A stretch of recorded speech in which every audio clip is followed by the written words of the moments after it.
Welcome, guys and gals, to Show Us, Don't Tell Us, here live on the L&M Radio Network. This is going to be an exciting show. Do we have guests? No. Are we going to talk about politics?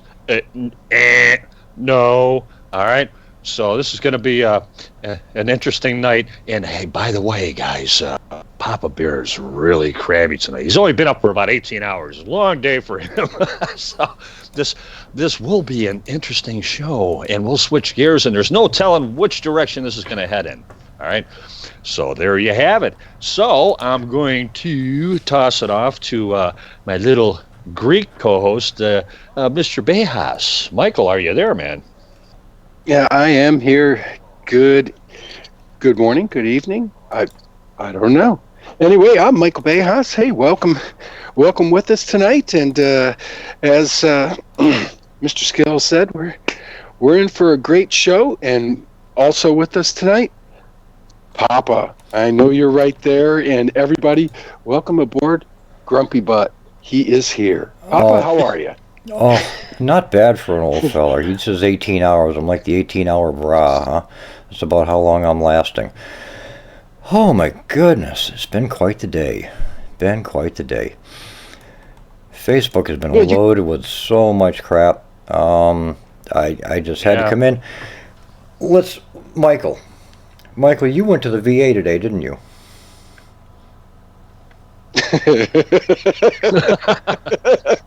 I went to the VA today too. Well, no, I didn't go to the VA, but I went to. Go ahead. It gets to be. It's one of those things to where you're excited that you're going, and then part of you is like, it's full of mystery once you get there because you just don't know what's going to happen once you walk through those doors. So, I was supposed to be there for 1 hour. And I showed up there right around 8:30, and I didn't get out of there until 12:30. So, I'll just tell you, it's hang in there, and you got to bring a lot of coffee. That's like an emergency room visit, because I mean a standard emergency room visit is roughly 4 hours, man. I mean with our 5 kids, I recall going to the emergency room. If I wasn't in there 7-8 times a year for just random stuff with the kids, I mean that's pretty bad when you begin to recognize people that work there on a first name basis. Good heavens. Yeah. Well, part of it is that you get on down there, and of course I've had nothing but good news from the VA, so I can't complain too much. But I'm trying to get. I have some carpal tunnel due to the fact that being a dental technician, making crowns and bridges and stuff like that for 33 years has definitely taken its toll on my hands. So I've already had one surgery, outside the VA, but went down there today, and I wasn't sure if they were going to do it in-house or out-of-house, but you go on down there, and I will say this, they're very thorough. So you go there, and of course, no longer am I a big fatty, so but they go ahead and they weigh you, they check you out and make sure everything's good, and I'm not on any medication, so that helped. But you have to go through the screening process, and if they have one blip on the map, then they're going to send you up to a different specialist right then and there.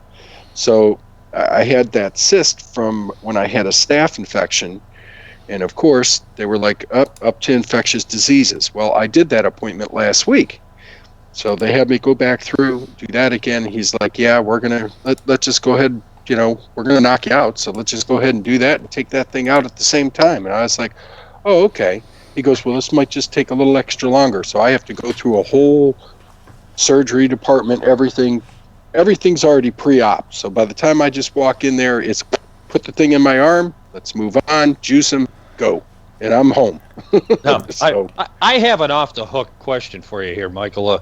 Why is it that all these infectious things, they all end in an S, and they go back to the days of what nationality? Yes, you show me the name of the word, and somehow I come back and I show you the meaning in Greek, and I will show you. Yeah, gonococcus, syphilis, everything ends in S. Oh, man. It's wonderful.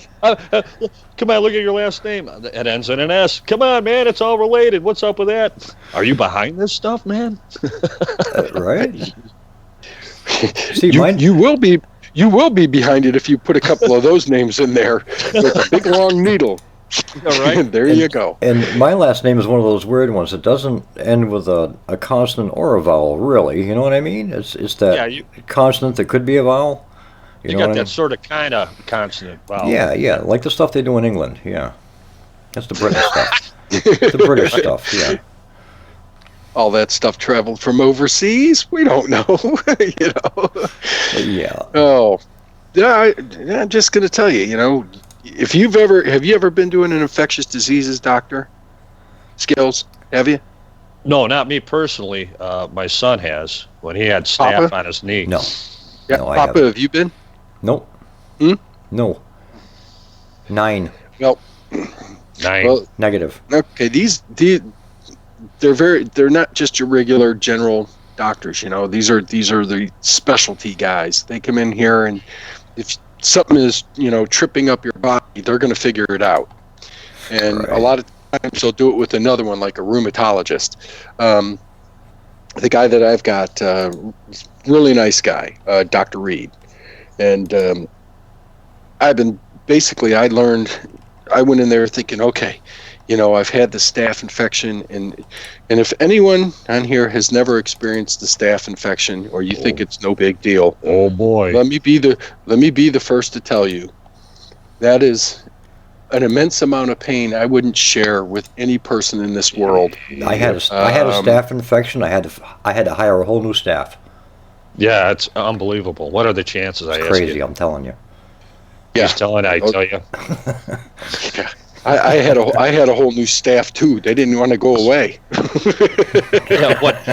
When my son Josh, he had his left knee. He had surgery on his left knee, and he got staph in it. They had to put a PICC line in him when he was in the hospital for 2 weeks. And when he left the hospital, all the nurses were like, "Oh, Josh, we're gonna miss you." And he looks at them all, and he meant this in a good way. He says, "I hope I never, ever see any one of you ever again." That's how bad it is. They had him on Oxycontin and morphine. That's how bad that pain was for him. Wow. No kidding. Oh, yeah. Oh, And then oh. when he came home, he had a PICC line in him. We had a nurse come to the house and feed him antibiotics until finally she'd redress his knee and that. Oh, it was horrifying, man. I mean, and what's bad, that's staph. You get MRSA, that's game over, man. That's a Indeed. stepped up version. Oh, yeah. Well, that last year at this time, I with Judy, I said, I'm not feeling right. I'm not feeling right. And of course, it was a nightmare last year. This whole part of this first year was a nightmare. But I ended up having this thing right on my foot. and I was just like, it's itching. It's just driving me crazy. And of course, Ew. washing and stuff. And then it ended up right on my armpit, and then my butt. What the heck? Ew. Then it went to the other side. Then it went to my thumb. It's a traveler, And- I tell you. Oh, no, let me tell you, within 48 hours, dude, I had probably 5 or 6 spots that were the size of $50. And Wow. they were hurting. And I said, I'm not playing with this. I don't know what this is, but this hurts. It's no fun. By Christmas time, I think I had a total of 14 different Man. areas of my body that got infected. 8 of them on my face. Wow. You know what's strange is they're circular. I don't know what it is Oh. about staph. It's circular, man. It'll It's- burrow. It'll burrow a It hole. gets Perfect. deep into the tissue, and I mean, I had a hard time. It got so big on my chin that I was having a hard time swallowing. I had to go back to the emergency room, and the nurses took us. She said, "How long has this been going on?" I said, "Well, I've been down here to see you people 3 times." That was 3 times within a month, and finally they had a plastic surgeon. Thank God that was a doctor down there at the VA, and he said, "Oh boy," and he goes, "We've got to open this one up on my chin." He barely touched that thing, and I mean, that thing drained forever. But he said, "I can't cut it all out." When they cut my thumb open, it shot up in the air like about a Jeez. foot.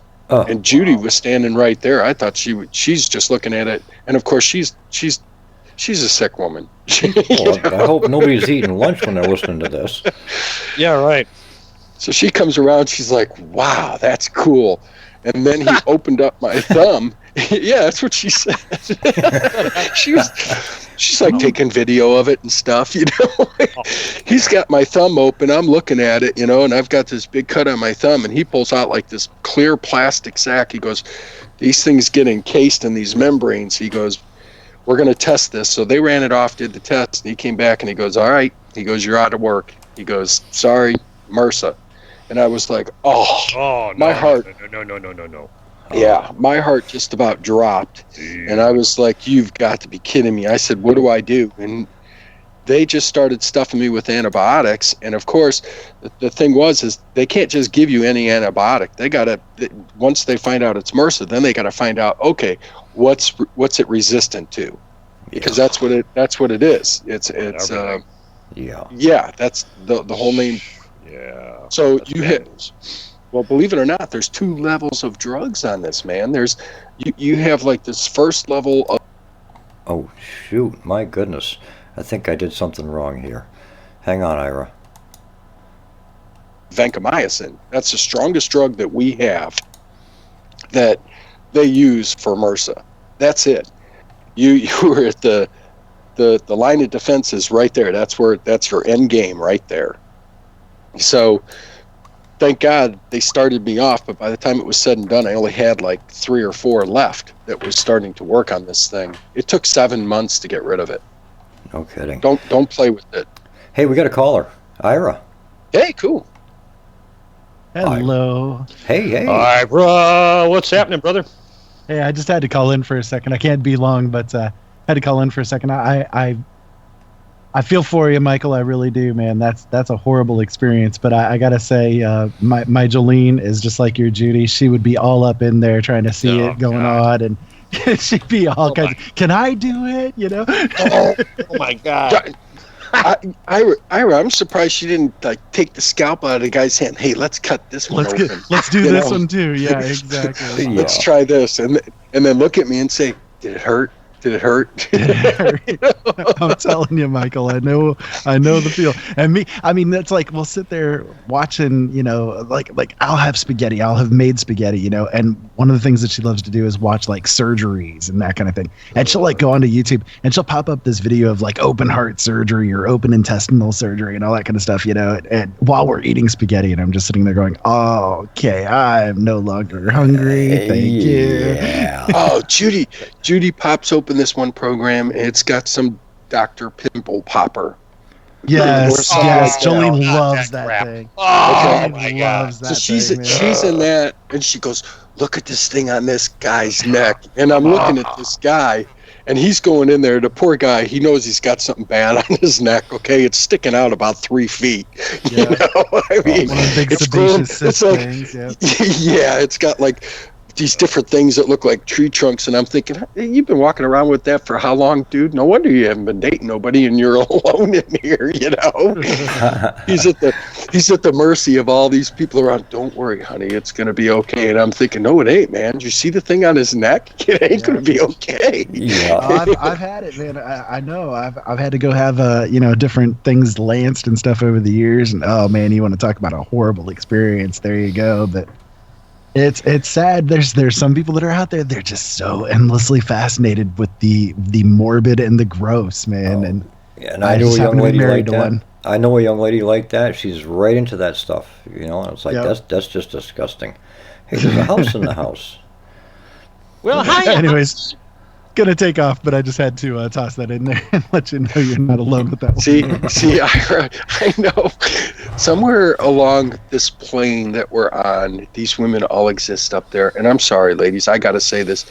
You really want to see us in pain. You want to see us get dug into and different things like that. She would have taken the scalpel away. Yeah. If I had given her a couple more minutes and had the guy not outweighed her by about 20 pounds, she would have had the scalpel in her hand and said, honey, we're going to cure all of this tonight. Yeah. There you go. Have Unreal. fun, guys. Thanks for calling in, Ira. You bet. Bye bye. You're the man. It's nothing worse than somebody comes in, man, and it's like, well, I have this boil here, and can you get rid of it? And oh, well, absolutely. Let me tell you a story.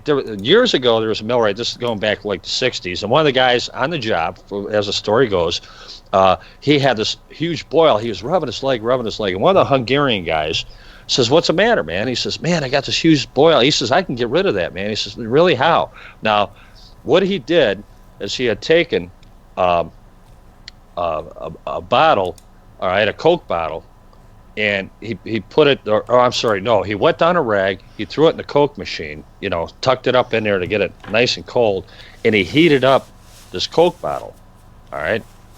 And what he did is he wet the surface, the top surface of the lip itself, and put it on this guy's boil, man, and he wrapped that cold rag around there, and with the thermal inversion, man, all of a sudden, bang, man, that thing blew up like a can of lard. The guy went, ah! He about dropped over in a fetal position. It was game over, man.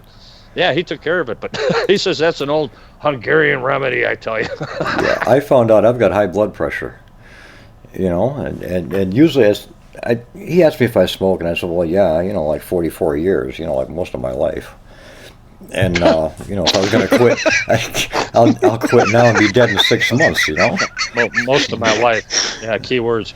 Yeah, since I was about 14, But tonight, guys, I don't know. I think I'm gonna open some eyes tonight. I'm really gonna upset some people when they find out what's going on. All right. Listen, we did warn you all that Papa's a little bit grumpy, and if you're mean to Papa, I'm telling Ira. Yeah. Ira. Tell Ira. Yeah. I'm the 18-hour guy, and I'm still going. But anyway, something I'd like to touch on no is medication for that. I stay away from meds. I stay as far away from meds as I can get. I got my mother off the meds. It was great. It was a wonderful thing. I want to touch on money just a little bit. All right. Gold. What's gold going for these days? Any idea? I think it's around 13, I believe, right? Yeah, just over 12, about 1,200, a little higher. All right. And silver? Silver's right about what, 17? 19. I don't know. It's about $17, $18 an ounce or something like that. In a ballpark. Right, okay. All right. Well, if that's the case, then what's the dollar backed by? It wouldn't be gold or silver. It wouldn't be gold or silver, Sugar. Right? No, actually, it has no backing at all, believe it or not. It's faith and credit is all it is. All right. So let's figure roughly, let's go on the low side because gold is right around $12.50 an ounce or something like that. Let's say it's 1,200. All right, let's be generous. And based on that figure, a $20 coin is 1 ounce. Okay, so once you do the math, a $60 an ounce is what you're paying for gold. It's because you've got your 1,200 divided by 20, right? So it's $60 an ounce for $1 worth of gold. So based on that, you're looking at a purchasing power of about just under 2 cents on the dollar. Imagine, purchasing power of just under 2 cents on the dollar. So translated, that means a car you'd pay $36,000 for today, before the Federal Reserve, would cost you $600. You starting to see a picture now? Okay. It got it got quiet. My goodness. Yeah. Right then. So, based on that type of currency manipulation, who do you think is manipulating their currency, the United States or China? Since everything is bought cheaper in China. Well, just to interject, if you go to that beautiful national debt clock, and you take a look at it, and go ahead and take a look at that, and look at per ounce what the trade value is. Oh, okay. Now, all right. So go ahead and take a look at that, and then the trade come back value. and hit me. I can imagine, yeah. Okay, so take a look at the trade value on that. That's going to be a little tough for me right now. Yeah? Well, yeah, because I don't have the page saved, is what it is. And I do. You do? Well, fill me in, Phyllis. So, okay, on now, dollar to gold ratio now. Yeah. It's 9,028 per ounce. Dollar to silver ratio now is $993.97 per ounce. Yeah. So, but that's not what gold is actually going for on the open market. Because I know that's right. There's the difference. Okay, that's what it is for the trade. So, okay, who does manipulate that? That is a good question. I mean, if you look at dollar to oil ratio, and you look at it, it is actually $28.24 per barrel. Okay. Okay, and yet we're paying. Yeah. It's kind of like this. Okay, do you remember when we were trading $150 a barrel, right? Yeah. And everyone was just about going crazy because gas prices were at like $4 a gallon. And we were all thinking, man, this is just, eating me alive in the wallet. Now we're at $28.24 per barrel, and we're still at $2. I mean, yeah. I'm thinking $150, and now we're down to 28. Right. Now, I don't understand Common Core math, but I do know it shouldn't be at $2 a gallon. Okay. Well, here's something that really ought to upset you even a little more. All right, as if I haven't stirred things up enough. Are you familiar with the CAFR accounts, which is called the Confidential Annual Financial Report? Well, I know Phyllis. I'm sure there's a majority of us that aren't aware of what that is. Every town or city or county and state has what they call a CAFR accounts. All right, and basically what it is off-book budgeting. Okay, and the best way to explain it is it's how we're being robbed. All right. So let's say you got the wolves, all right, which is, of course, the government. And you've got us, and we're raising the chickens. And the wolves say, hey, we need 100 chickens. We need 100 chickens a year. And we go, all right, we'll give you 100 chickens, just to keep the wolves from coming around, okay? So we give them 100 chickens. A little while later, they say, you know what? We want 200 chickens, okay? So 200? Yep. All right, we'll give you 200. No problem. Then they come back again and they say, well, you know what? 200 is not enough. We want 400. Or we're going to come back and we're going to take them. Say, well, we'll give you 400. We'll give you 400. All right, not a problem. So now we're up to 400 chickens, all right? So now all of a sudden they say, hey, we want 600 chickens. No. That ain't going to happen. Look, we've got enough chickens for us. We can't afford to give you that. You're going to have to do something different. We're maxed out at 400 chickens. So they go back and they start scratching their heads and they're saying, you know what, these guys are kicking. They don't want to give us any more chickens. So let's cut the number lower. So they'll compromise, all right? Let's say 30, all right? Give us 430 chickens. We want 430 chickens. We'll settle for that. It's going to be really tough for us because we're having a hard time making it on 400, but we need 430. We can make it with that. So we say, well, I guess it'd be 600. Yeah, okay, go ahead. So they start taking the 430 chickens. Meanwhile, they're stuffing 170 chickens aside every time we do this, okay? So they're stuffing this stuff aside, all right? Well, that's what your CAFR account is. All public debt is prepaid. Did you know that? This is 31 United States Code, Section 3123. All public debt is prepaid. Period. All right? And what they're doing when they start billing you for your power, all your public utilities and stuff like that, now they're double dipping. And they take the original amount and they stuff it in a CAFR account. All right? And these are going on nationwide. The CAFR accounts are at the point where they have assets of upwards of $60 trillion. Okay? That's because they haven't been discharging public debt. Now everybody starts talking about, hey, go out, get a job, support yourself. Those welfare checks are really, they're going crazy. You guys are going nuts. You got to leech off us. Well, let me tell you something. In the Constitution, they said that we forfeit our fortunes, right? Wasn't that the third one? Okay.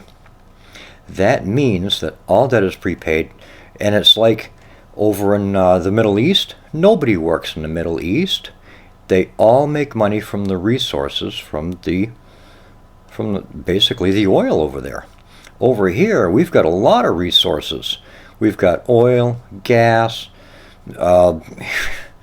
you name it, coal, all right? And we're selling this stuff, but nobody's getting the dividends from it. This is what's supposed to be paying the public debt. Nobody in the Middle East works. They hire outside labor, foreign labor. That is the way it's supposed to be here. Okay?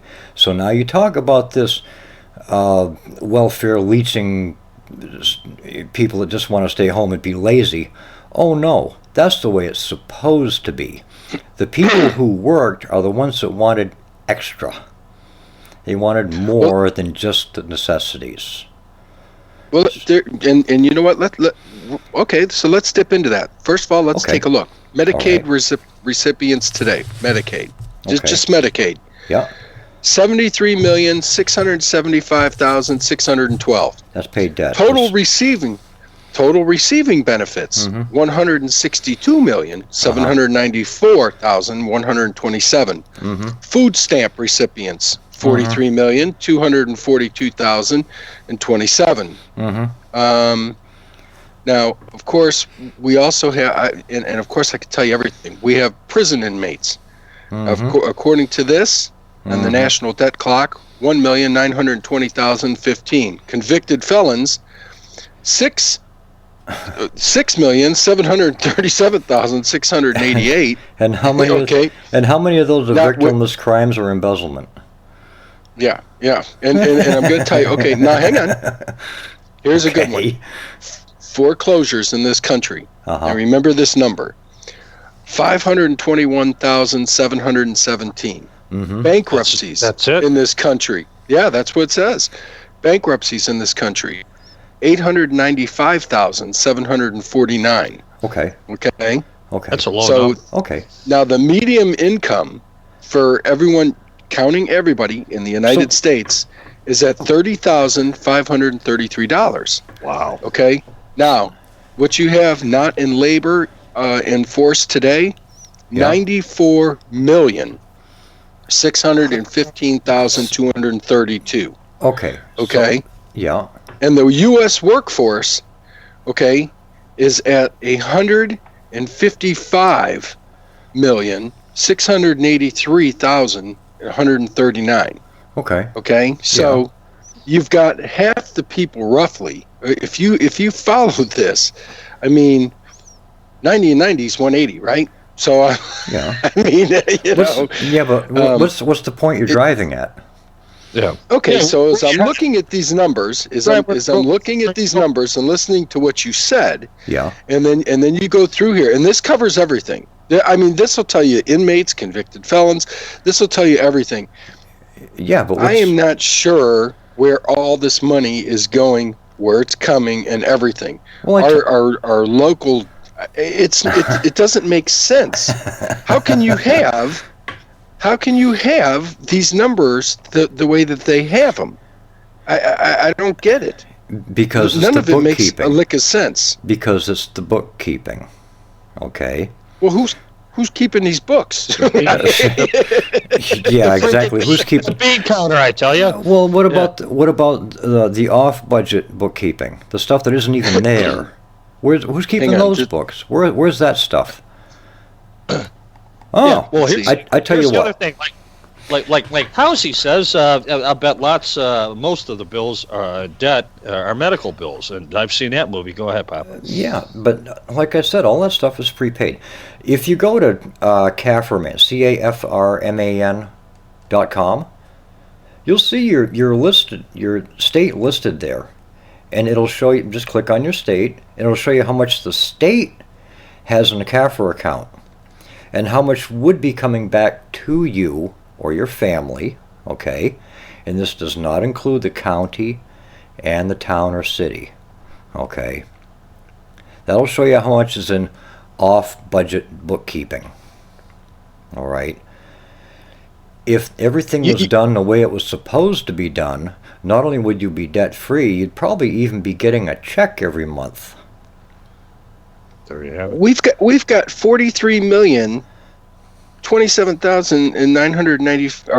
43,027,995 people living in poverty.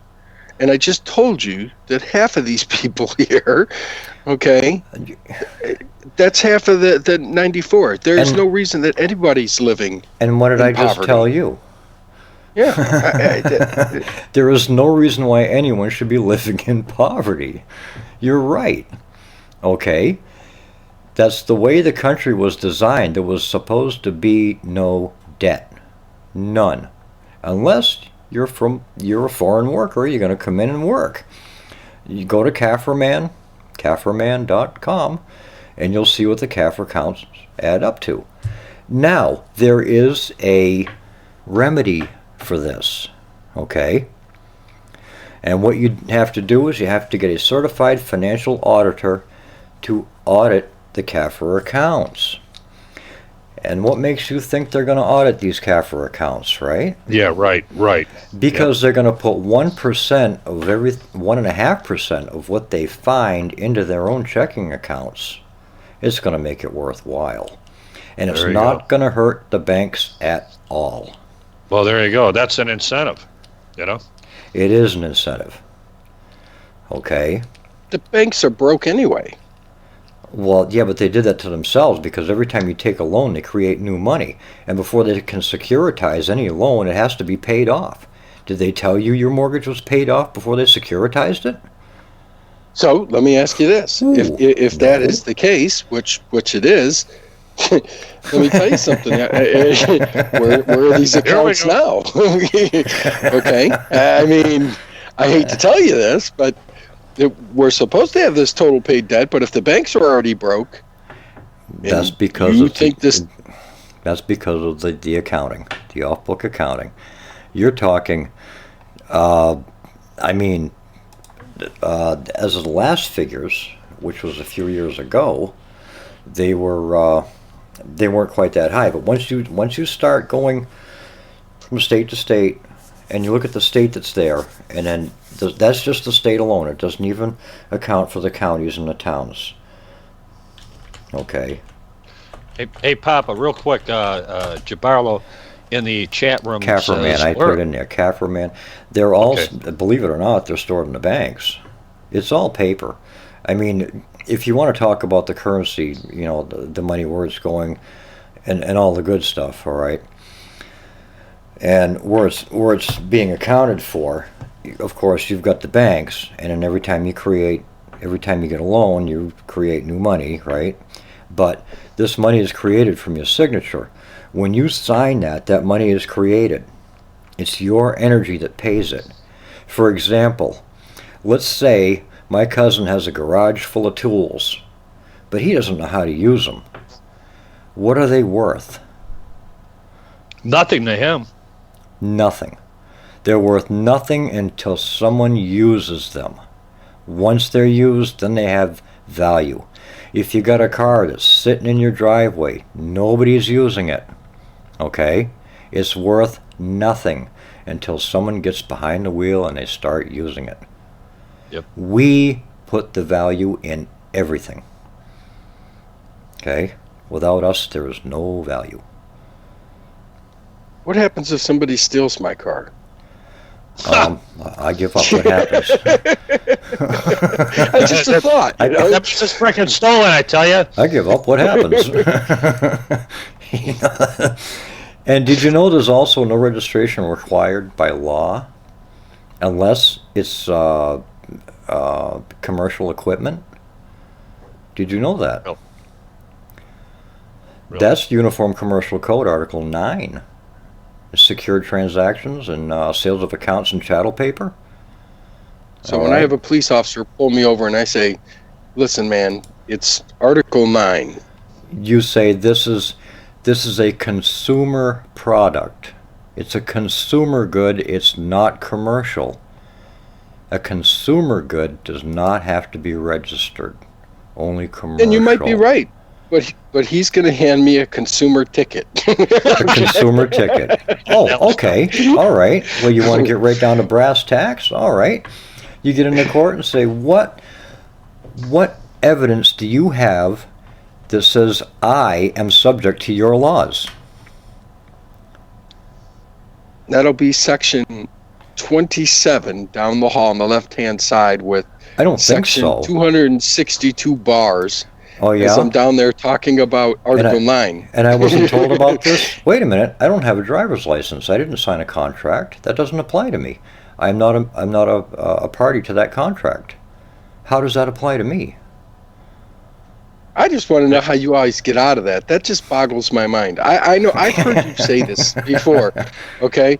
But if I try that thing down here, okay, I'm getting a whole new VA exam. And it's not going to be by the VA. It'll be by Richland County police officers. It's one of those things you don't even carry any ID with you. When they say, what's your name? They say, no, what is not my name? Well, can I have your name? Well, can I have your name? And then when they tell you who they are, say, great, just write that down there. Thank you for giving me your name. Anything I tell you would be hearsay and is inadmissible as evidence in court. Any judge will tell you that. It's all hearsay.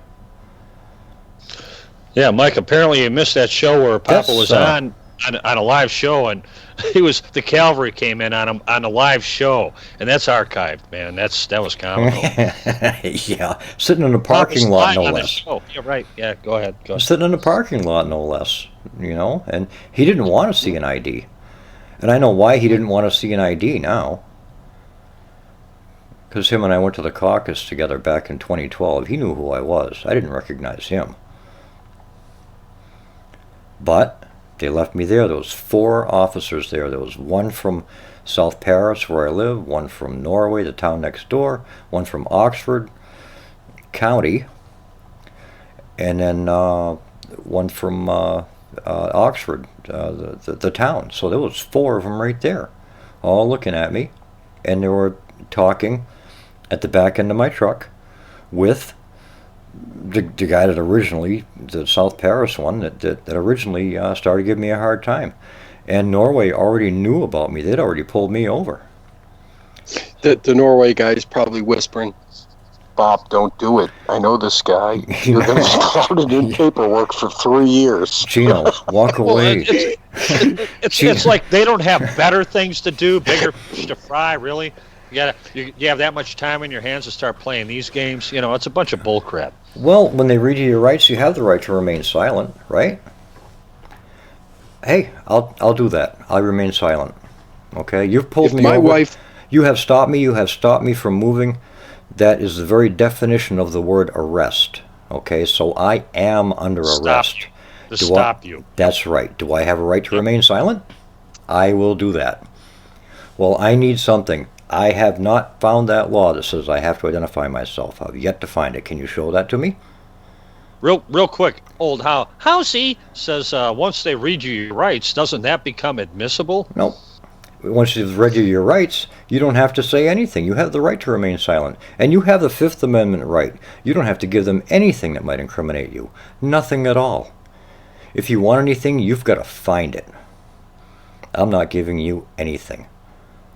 Oh, you've got an idea. Where'd you get my picture? Where'd that come from? How do you know that's me? How do you know somebody didn't hack your database? I don't know that. All I know is what you're telling me, and this is right. I mean, I don't know. This is all hearsay. Isn't that like identity theft? Yeah, exactly. Yeah. Wow, how'd you get my picture? That's odd. Okay. Okay. So, I mean, and hey, I know a guy that drives all over. He's been all over Vegas, up and down the Strip. He's been all over California. He's got a license plate that says private. Huh, there you go. It's private. It's non-commercial. Oh, and what does the cops tell you when you call them and you've got a problem with your neighbor?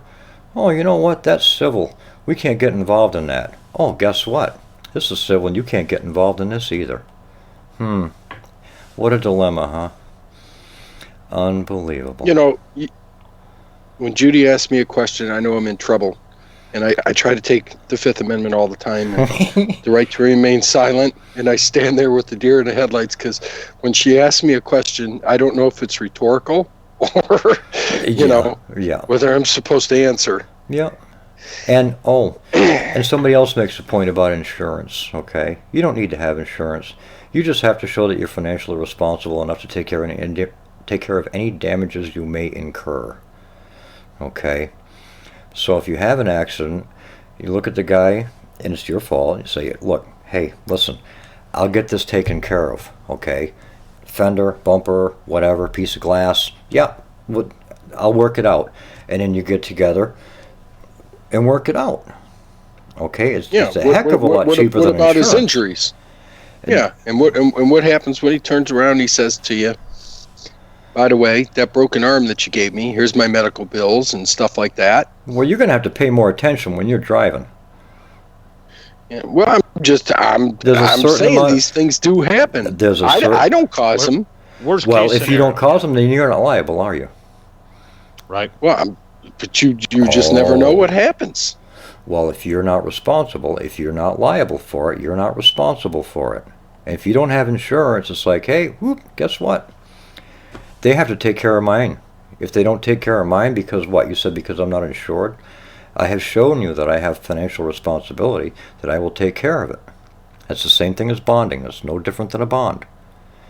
And a bond is the same thing as insurance. No different.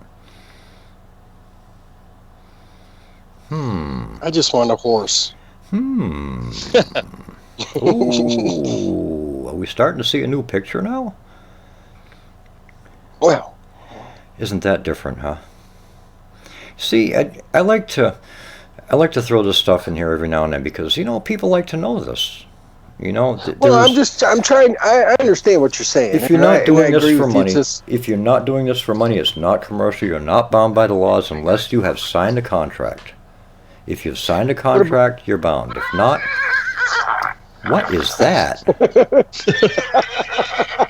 That's Michael's horse. Wow. Go ahead, Krabby.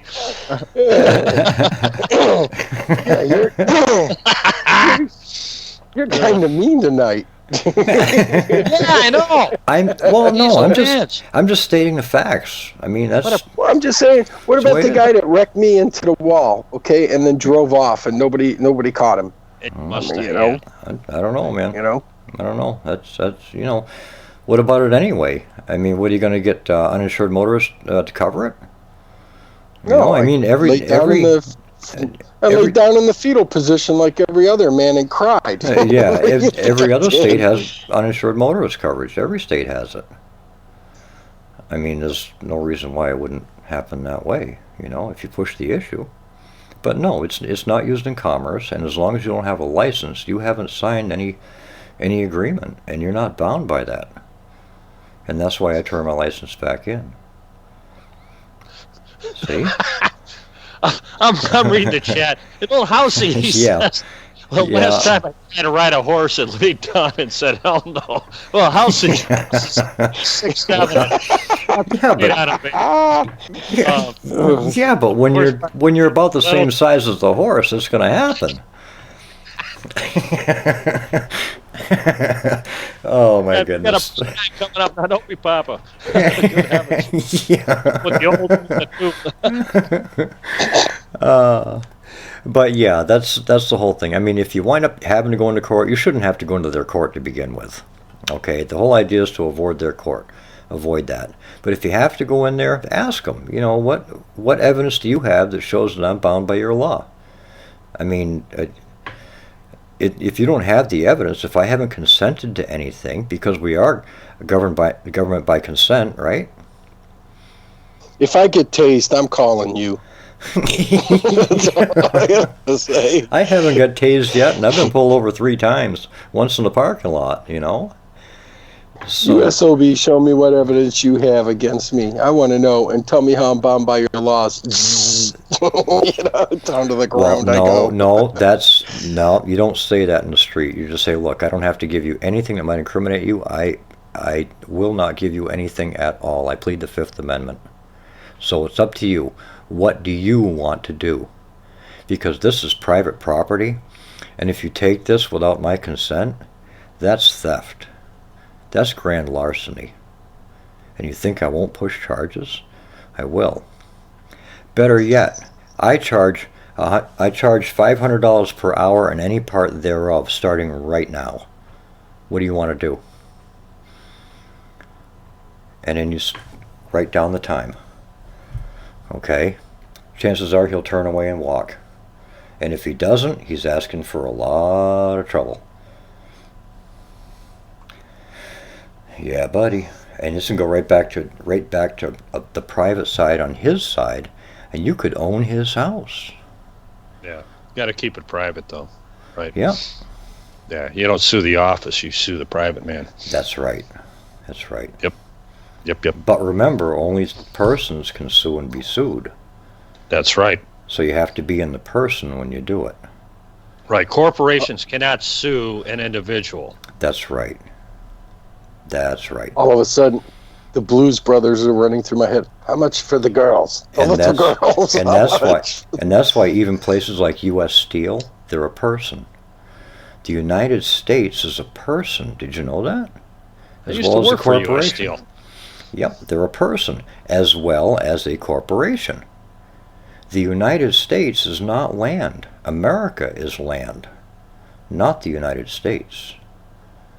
Okay, this is 12 U.S.C. Section 3002. All right, and Alan West. Alan West was a congressman. He said it best. He says, Obama is the CEO of a corporation called the United States. That is that. If you are not an employee of the United States, it's no different than Walmart. You're not bound by Walmart policy or by their rules. It's the same thing with the United States. I never lived in the United States. That's Washington, D.C. That was well defined in the Organic Act of 1871. Washington, D.C. is the United States. It was surrounded by 40 stones. On the outside, it said either jurisdiction of Virginia or the jurisdiction of Maryland. And on the inside, it said jurisdiction of the United States. And where they got Washington, D.C., it came from the Vatican, Virginia, Maryland, the Virgin Mary. Okay? There you go. Starting to see a picture now? I tell you what. Well, I see it. I tell you what. The picture. Why don't you go ahead and think about it? We'll take a break, and we'll be back after, like, I don't know, like after this.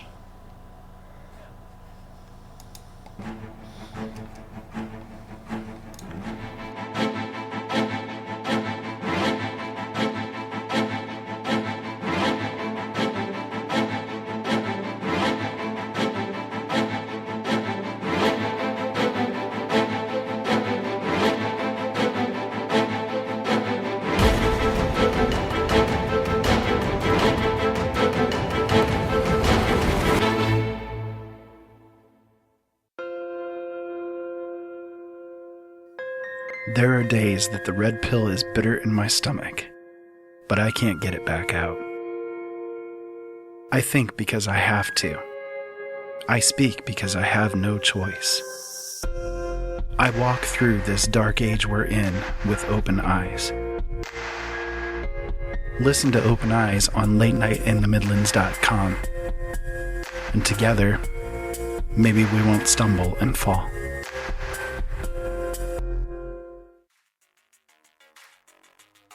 The L&M Radio Network offers a chat room for you, the listener, to connect with others whom are interested in the topics and guests that the L&M Radio Network brings to you. During the live shows, the hosts will even visit the chat room and chat with you, the listener. Click on the big red Chat and Listen button at the top of the website and join us. No subscription is needed at either lnmradionetwork.com or latenightinthemidlands.com. Why subscribe to Late Night in the Midlands, you ask? Well, I'll tell you why. Late Night in the Midlands covers everything, and through the thousands of expert guests who have joined Michael Vera on his show, come pieces of the big puzzle, which started many years ago. Michael and his guests reveal information dating back to the beginning of time. To this very moment, Michael Vera not only brings you the best guests with the best information, but Michael is not afraid to call out those who are less than honest. You see, in this day and age, we need a radio show we can count on and a radio host we can trust to expose the truth one show at a time. So become a late nighter and subscribe now. Talk radio like no other. Late Night in the Midlands, bringing the truth back to talk radio. Do you need toner for your Epson, Hewlett-Packard, Canon, Brother, Apple, or Sharp printers? Look no further than Laser Technologies. In business for over 20 years, they offer the lowest prices on toner on the web. They can also repair your laser printers and toners fast and easy. Call their expert staff today at 561-792-9600 or email us at service@laser-technologies.com for all your toner needs. All toner is shipped nationwide. Why wait? Get the lowest prices on toner. Call or email us today.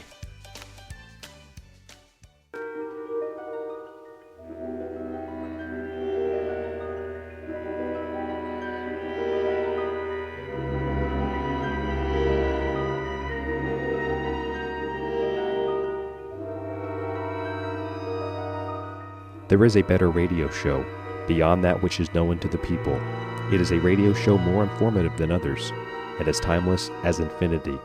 It is the equilibrium between light and dark, between the sheeple and the paranormal, and it is heard at the base of man's ignorance and at the summit of his knowledge. This is the radio show of imagination, a show we call The Secret Teachings.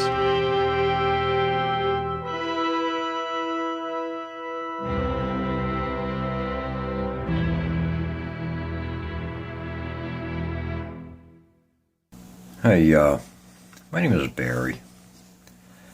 I don't like making videos too much because, of course, you can see I'm not very photogenic. I've got a face for radio. But I really wanted to get this on film. Years ago, not too many years ago, probably about 10 years ago or so, I used to see people talking about how we look at life, how we look at the world, and if you want to see a change, you have to be the change. And it kind of baffled me. You know, I wasn't sure what it was all about. But being inside virtual worlds and things like that, you know, it taught me a lot, dealing with a lot of other people and such. And it gave me the time to examine myself, you know, to see what kind of person I am. Because I never look inside to see who I am, you know, to see what kind of person I am. And it took some profiles with some neat little sayings on them for me to actually do some soul searching. And some things that I've learned, one was on someone's profile. It said, small minds talk about people. The average minds talk about events, and great minds talk about ideas. And I don't consider myself to have a great mind, but I don't want to have a small mind either. And I found that I talked too much about other people. I didn't like what I saw. So I had to change that. And it's a long road. It's really tough. But when you're self-conscious about what you're doing and you want to do a change, you want to make the change, you'll do it. And that was just one step along the way. I found that my biggest problem was being a hypocrite. I would, again, you know, talk about people, which isn't a good thing, and some things that they did, and I'd find myself doing them myself, and I wasn't impressed.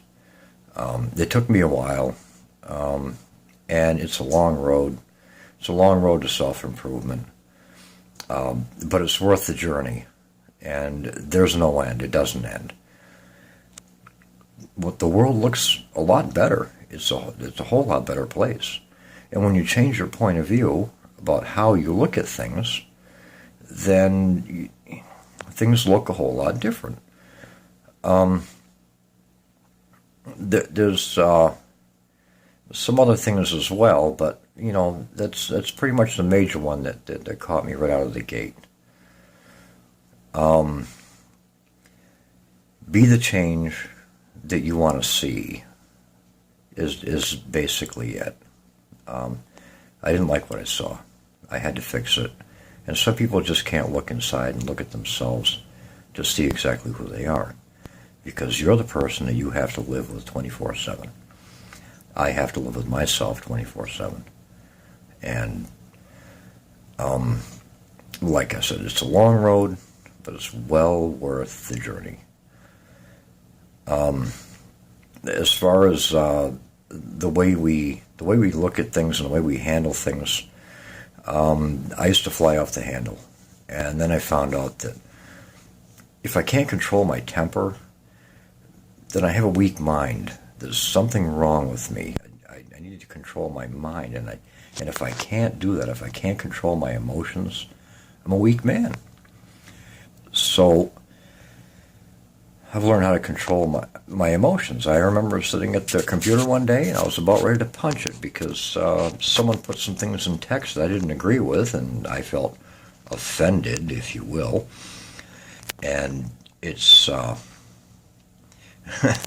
being offended is now a thing of the past. It doesn't bother me anymore. I don't get offended. I allow others to have their opinion, and that's fine. You know, even though we disagree, we can agree to disagree, and that's part of getting along with others. You know, we agree to disagree, and then we move along. We know where not to go. So if you want to see a change around you, be the change that you want to see. Take a look inside and see if you like the person who you are, the person who you have to live with every day, day in and day out. I hope this helps you. It helped me. Not that means anything to anybody else, but I thought I'd put this video in just to maybe I could spur some others to do some soul searching and see if they are happy with who they are.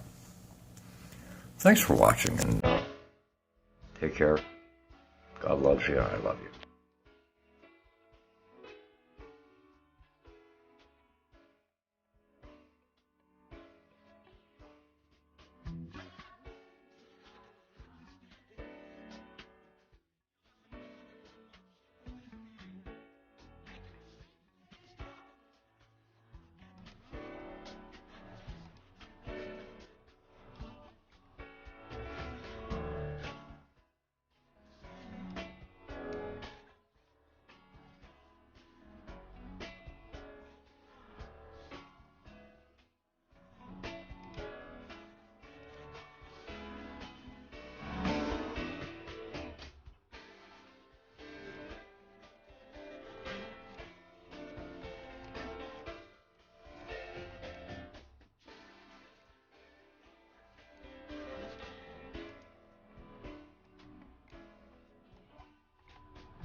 And we're back. Welcome back to Show Us, Don't Tell Us on the L&M Radio Network.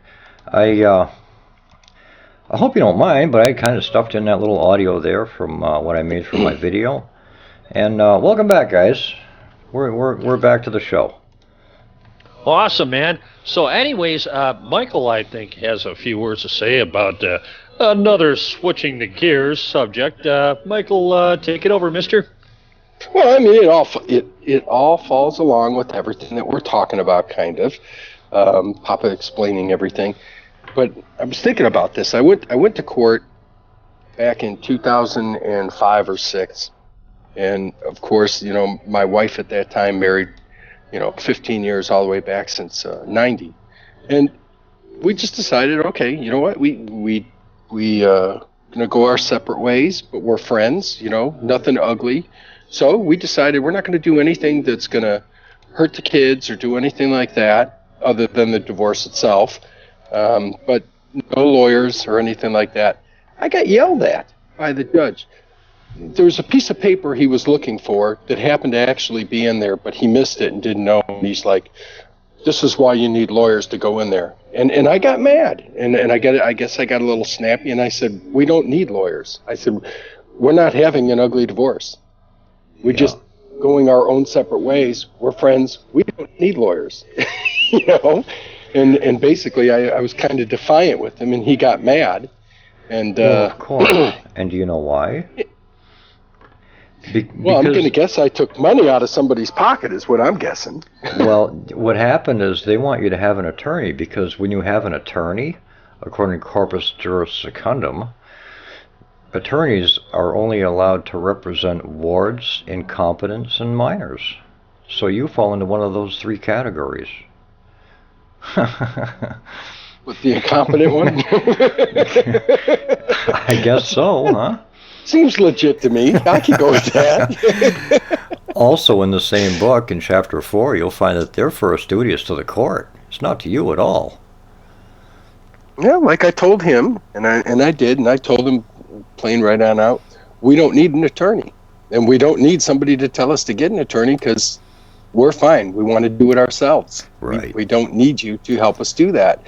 Exactly. That man was mad at me. He got kind of grumpy, kind of like you are tonight, Papa. And well, this one's going down in history, isn't it? No, you're not. That was wrong, wasn't it? I'm sorry. I felt it. You're not sorry. Don't apologize. Hey, look, speak your mind. Do you feel as though Papa has a paper bunghole? I don't think so. Yeah. Oh.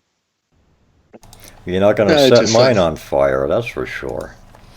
Yeah, I always feel bad when I do that. Poor Papa. I just walked him right down the road and kicked him. I put the fire out before it even started. Did you see that? Everyone see how that was done? Yeah.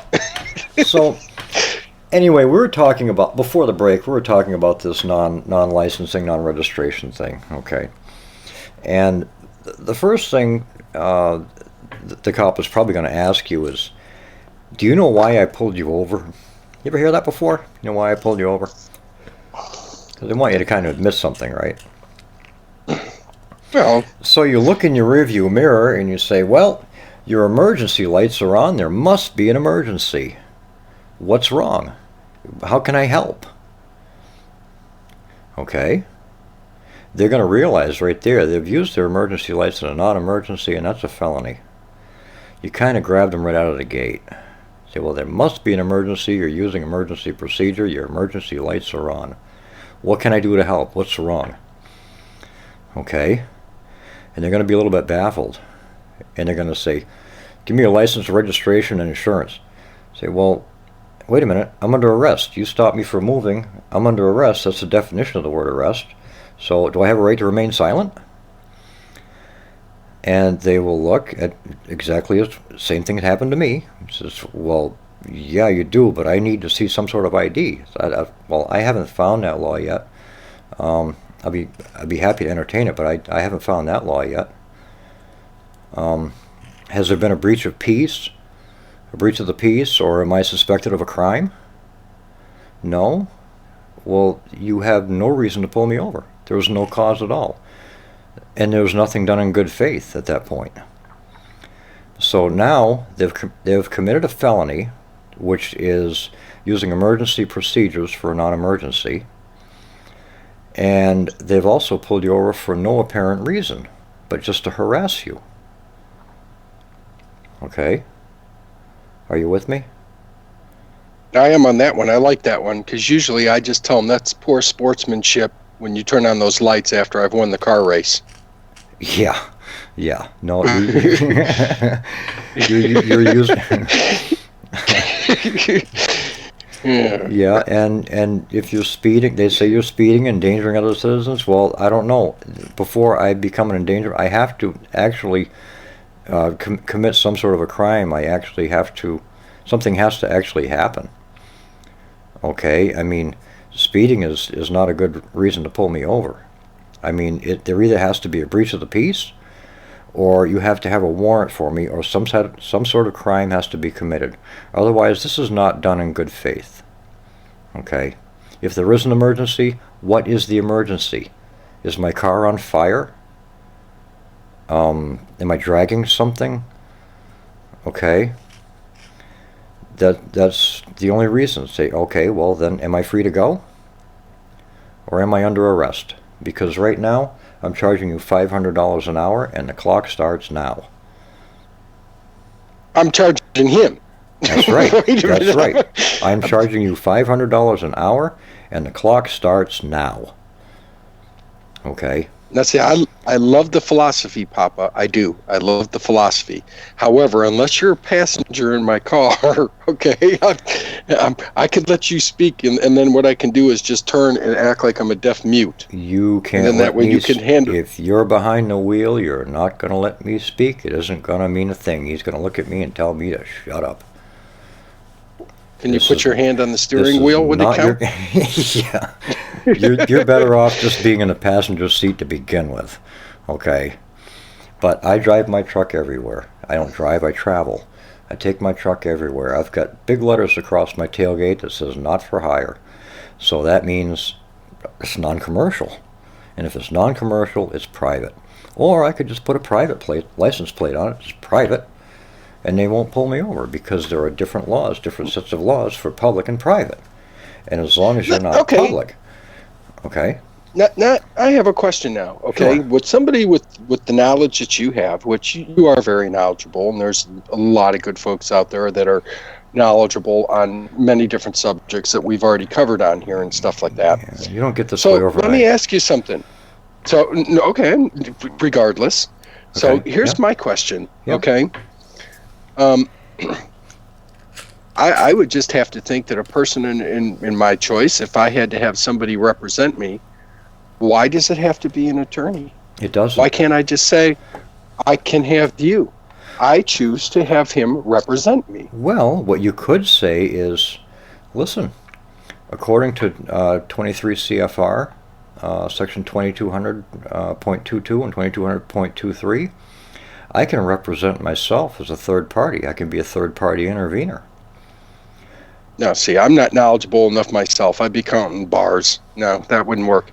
See, Okay. I have to have Well, then somebody I like could go you. in. I could go in on your behalf, and I could be the third party intervener, and that would still fall in accordance with 22 CFR, 27 CFR, section 2200.22 and 2200. Well, anyway, I'm a third party intervener. I wouldn't be Okay. doing it myself. All right. But So even with your knowledge, but because I haven't followed things to the standard, here comes the big question.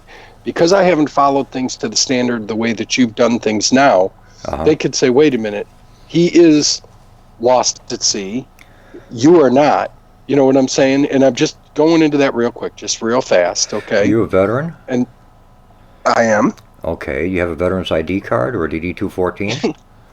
Absolutely. I have both. And Oh, an good. honorable discharge Good. from active duty and active reserves. Yes. Do you know what that means? That means I'm a veteran. that means that you're not a minor. That means that you're not a minor. You are an adult, and that's your evidence right there because you served in the military. Okay? And you can take in your certificate of live birth, and you can say, I'm here for the administration of justice. Take care of it. Okay. And they take it right from your certificate of live birth, which is actually a bond, and it's worth money. And that is a traded security. That is. You know what? I did not know that. I did. I felt it. I felt like I had my big boy pants on at that time. Yeah. So I mean. And you give them that with your DD 214, and you can say, okay, go ahead and just take care of it. Take care of it. Write it off. Discharge it. Done deal. See, according to the Army Manual, we have duties and responsibilities coming to the people, okay? And that's what we do. We have our responsibilities, and those responsibilities are acting like an adult, okay? We are no longer minors. We are no longer belligerent. As a matter of fact, our government is the belligerent, and they're a foreign government. Starting to see the picture? You don't see the picture. Ooh, this is going to be a tough one now. All right. Papa, it's not that I don't see the picture. I mean, I kind of see the picture, and I kind of don't. It's like one of those pictures that has an image behind it that's hidden, and you're looking for it. It's kind of like the same thing that if I get caught, with those blue lights behind me, you know what I'm saying? Oh, yeah. I totally understand. I know what you mean. I'm going to feel like I'm going through the airport with the TSA, and the next thing you know is I'm the lucky guy that's number 12, and he's getting, a new exam. Yeah, exactly. I know what you're talking about. Yeah. Well, let me see. Let me go ahead and dig out my papers here, okay? Because I've got a little bit of paperwork, of course. You know how I am. I've got this stuff just kind of floating around here. All right. And I keep more stuff in my hard drive than I probably really ought to have. You know what I'm saying? Let's see. I've got to look this up alphabetically. I didn't have this all pulled up. I did have it pulled up earlier, but for some reason I don't have it pulled up now. And well, go ahead. You pull it up, and I'll tell the people a wonderful story about me getting pulled over. Sure. Sounds like a plan. Yeah. Now, when I was married, before I gave the judge a hard time about not needing a lawyer, we're driving down 26 in South Carolina. Yeah. And I was following 3 cars, and we were all cruising pretty good, probably around 85, 90 miles an hour, and I want to say it was a 60-mile-an-hour zone. I thought that was just a suggestion. So, I was following right along with everyone. And one police officer pulled over all 3 cars. State trooper. And I was the last car. I was the lucky guy. Okay. So he goes up to car number 1. That goes about 5 minutes, 10 minutes, and I was getting a little irritated. Goes to car number 2. That one takes about 5 minutes, 10 minutes. And then he comes back to me, and at that point I could see that he was probably a little irritated too. So I had already had my license out, my registration, proof of insurance, and I handed it to him, and he goes, you know why I pulled you over? And I just said, you had me dead to rights, man. I said, here you go. So you admitted it, yeah, okay. Yeah. So,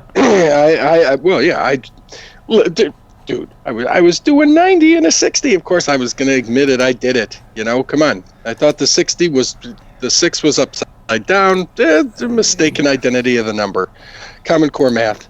Anyway, handed it to him, and he looked at me and he said, really? And I said, yes, sir. And he goes, stay here just a minute. So he went up to car number 1, car number 2, and he came back to car number 3 with just a warning. And he said, do me a favor. He said, slow it down. And I said, listen, thank you very, very much. I was grateful. He gave me a warning. Yeah. He goes, you're the only one of the 3. He said, the first 2 said they weren't doing anything. And I said, we were all flying. Yeah. And I guess I threw him off a little bit by just admitting it. But I got off on that one. I thought that was poor sportsmanship at that time on his part for me Yeah. speeding down the road. Just to give you an idea of what we're going through here, okay? December 26th, day after Christmas, in 1933, 1933, 49 Statute 3097, Treaty Series 881, which is a Convention on Rights and Duties of States. They stated that Congress replaced the statutes with international law, placing all states under international law. Okay? How can they do that? Oh, that's what they did with the Convention How can you on go Rights from and Duties of national States. law, but how can you do that if you're not part of an international community to begin with? Well, let's see. They fixed that on December 9th of 1945. The International Organization Immunities Act relinquished every public office of the United States to the United Nations. Okay? And 22, really? Yep, 22 CFR, the Code of Federal Regulations, okay? 22 Wait, CFR. say that again. Say that again. So, whoa. Go. December No, 9th. I'm sorry. December 9th, 1945, Right. the International Organization Immunities Act relinquished every public office of the United States to the United Nations. Okay. And you know what kills me? That to me falls under that New World Order crap. Uh-huh. Oh, we're just getting started. Code of Federal Regulations, CFR, 22 CFR 92.12 through 92.31. Heading Foreign Relationships states that an oath is required to take an office. A foreign relationship. Okay. And Title 8 United States Code, Section 1481 states that once an oath of office is taken, citizenship is relinquished. And then you become a foreign entity, an agency or state. That means every public office is a foreign state, including all political subdivisions. And every single court is considered a separate foreign entity. Now, let me ask you, because I look at this thing after we were talking. Tell me if I'm wrong. Okay. But we have America the land, which That's right. encompasses everything, right? Mm-hmm. And then we have the United States, which is an overlying, how do I say it, 3D geographical map that just fits over the land, America. Nope. The United States is Washington, D.C., and its owned outlying territories, which would be Guam, American Samoa, Puerto Rico, etc. Mm-hmm. Okay? Okay. It doesn't include the continental United States, if United you will, States. or America. Okay, now there's a difference in the spelling. Do you remember way back in grade school, anything that begins with a capital letter is what? Well, it's a state. It's a proper name. Proper name, state, whatever. Okay, Yeah. well, it's capital U, capital S. So it's a proper name. If they were the United States, it would be a small u and a small s. Defining, right? It'd be defining United States. But this isn't defining United States. It's a proper name. United States. Okay? Okay, so that opens up now why you said there's a difference between your name being all capitals and all small. Okay, all right, I understand. Okay, right. now I got it. Okay. Okay. Now, So when you're saying something, yeah, anything that's in all capital letters is a commercial entity. Oh, Right. okay. All right. So if they spell your name in all capital letters, that's commerce. That's a commercial. That is what they call your business name. Now, Okay. complete slavery would be all capitals reversed. Your first name first, your last name first, and your first name first. Now you're done like a dinner. That's game over. You've just imprisoned yourself completely. Yeah. Also, Title 2022 United States Code. It's the Foreign Relations and Intercourse, and if you know what intercourse is, that means commerce, okay? Ew. Chapter 11 defines or identifies all public officials as foreign agents. And remember what I said, Title 28, United States Code, Section 3002? Section 15A states that United States is a federal corporation, not a government, including the Judiciary Procedural Section. Okay. Well, I had a whole different euphemism for that thing, intercourse, than you were saying. I know, but intercourse is trade. Intercourse is commerce. I thought it was, but that's sure not the way is. it works here in my house. That's the legal definition. Yeah, right? Well, anybody under the bar... Last thing you're going to do is buy it from your wife, right? Yeah. It's not a fair trade. Look, what it's afford, you know what I'm saying? Also, but anyways, anybody under the bar, they're all foreigners. Yeah. All of them. Also, Judges, attorneys. Your federal rules. Well, they have no citizenship anyway, so why do I want to get charged with somebody that has no citizenship to begin with? They're not representing this country. It's not a foreign country. If you go into their courtroom that has a maritime flag or the admiral flag with the fringe on it. With the gold fringe. Once you step foot in there, Once Yep. you step foot in there, you're dead and out to sea, baby. Game over. Okay. They have you by the nutsack. And moving along, we'll also find that Federal Rules of Civil Procedure 4J says the court jurisdiction and immunity fall under a foreign state. So they have foreign immunity. And if they have foreign immunity, that means we have foreign immunity, right? That's right. But they don't like it when the shoe's on the other foot, do they? Yeah. They've lost control over you. Yep. That's right. Now, the 11th Amendment, the 11th Amendment states the judicial power of the United States shall not be construed to extend to any suit in law or equity commenced or prosecuted against one of the United States by citizens of another state or by citizens or subjects of a foreign state. So a foreign entity, agency, or state cannot bring any suit against a United States citizen without abiding by the following procedure. 1. Title 22 CFR 93.1 and 93.2 says the Department of State has to be notified of any suit and in turn has to notify the United States citizen of said suit. And Title 28 United States Code Section 1330 states the United States District Court has to grant permission for the suit to be pursued once the court has supplied sufficient proof that the United States citizen is actually a corporate entity. Corporate entity. Got it? Title 28 United States Code, Section 1608, I have absolute immunity as a corporation.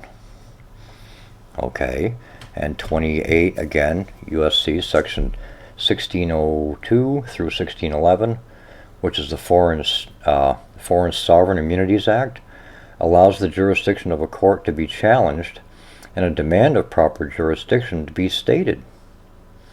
So what am I, like an LLC? Yeah. Huh? No, because you can lose your house in a lawsuit. You're not even an LLC. Okay. Okay. That's limited liability. It's not my house anyway. You don't have limited liability, but you're a foreigner. It's not my house anyway. Okay. Yeah, right. Yeah, right. Now, I don't know crap. On July 27th of 1868, 15 Statutes at Large, Chapter 249, Section 1, Acts concerning American citizen in a foreign state. Expatriation is what is broken when jurisdiction is demanded and is not met with an answer. Hey, here's a question. All right. Let's say down the road, Yeah. after I'm done with not my house and stuff like that, and I sell it and decide, at a point in time where it's just Judy and I, and we buy, let's say, cash, a tiny house, and we buy cash property, and we have said property. Okay. And we decide that we're going to put up solar panels for our electricity, and we don't want to go on the grid. Okay. Right. And well water for ourselves, to survive off of. and pretty much, you know, if we need food, that's fine. We can go on out to the real world, or we can grow some of our own like that. Yeah. Okay. I don't want to have to pay taxes on that if I've already bought it and it's already been paid for. Why do I want to pay taxes on it? You don't. Why do I want to do any of that? So depends on what state you're in, but yeah, go ahead. Well, no, it depends. You have to be in the United States, so you have to separate yourself from the zip code, because the zip code is your is what puts you back in the jurisdiction. Yep. Zip code exempt. Yep. Yeah, you have to be there zip you code go. exempt. So how do I get zip code exempt? From the post General office domestic mail manual DMM 603. Okay. And that's the one that allows you to remove yourself from the zip code jurisdiction. And they can't deny that. What they'll do is they'll send you a letter back, and they'll tell you they can't do it unless you remove your mailbox, and you have to notify your local post office. So you'll notify your local post office to take down your mailbox. You don't accept mail there anymore. Not going to have a mailbox. That's the whole idea of living by ourselves. That's right. There you go. So you get a P.O. box, or you have somebody else get a P.O. box, or you use someone else's address. Get rid of your mailbox. They can't do anything. If they're not delivering anything to you, there's no mail. There's no place to deliver it. So, well, we can't deliver there. So you fall without the jurisdiction of the zip code area, and you've already notified them. They'll take 2 copies. They'll keep one on record, and they'll stamp one and give it back to you. Yeah, I know. I had mine on record. Didn't seem to matter, though, for some reason.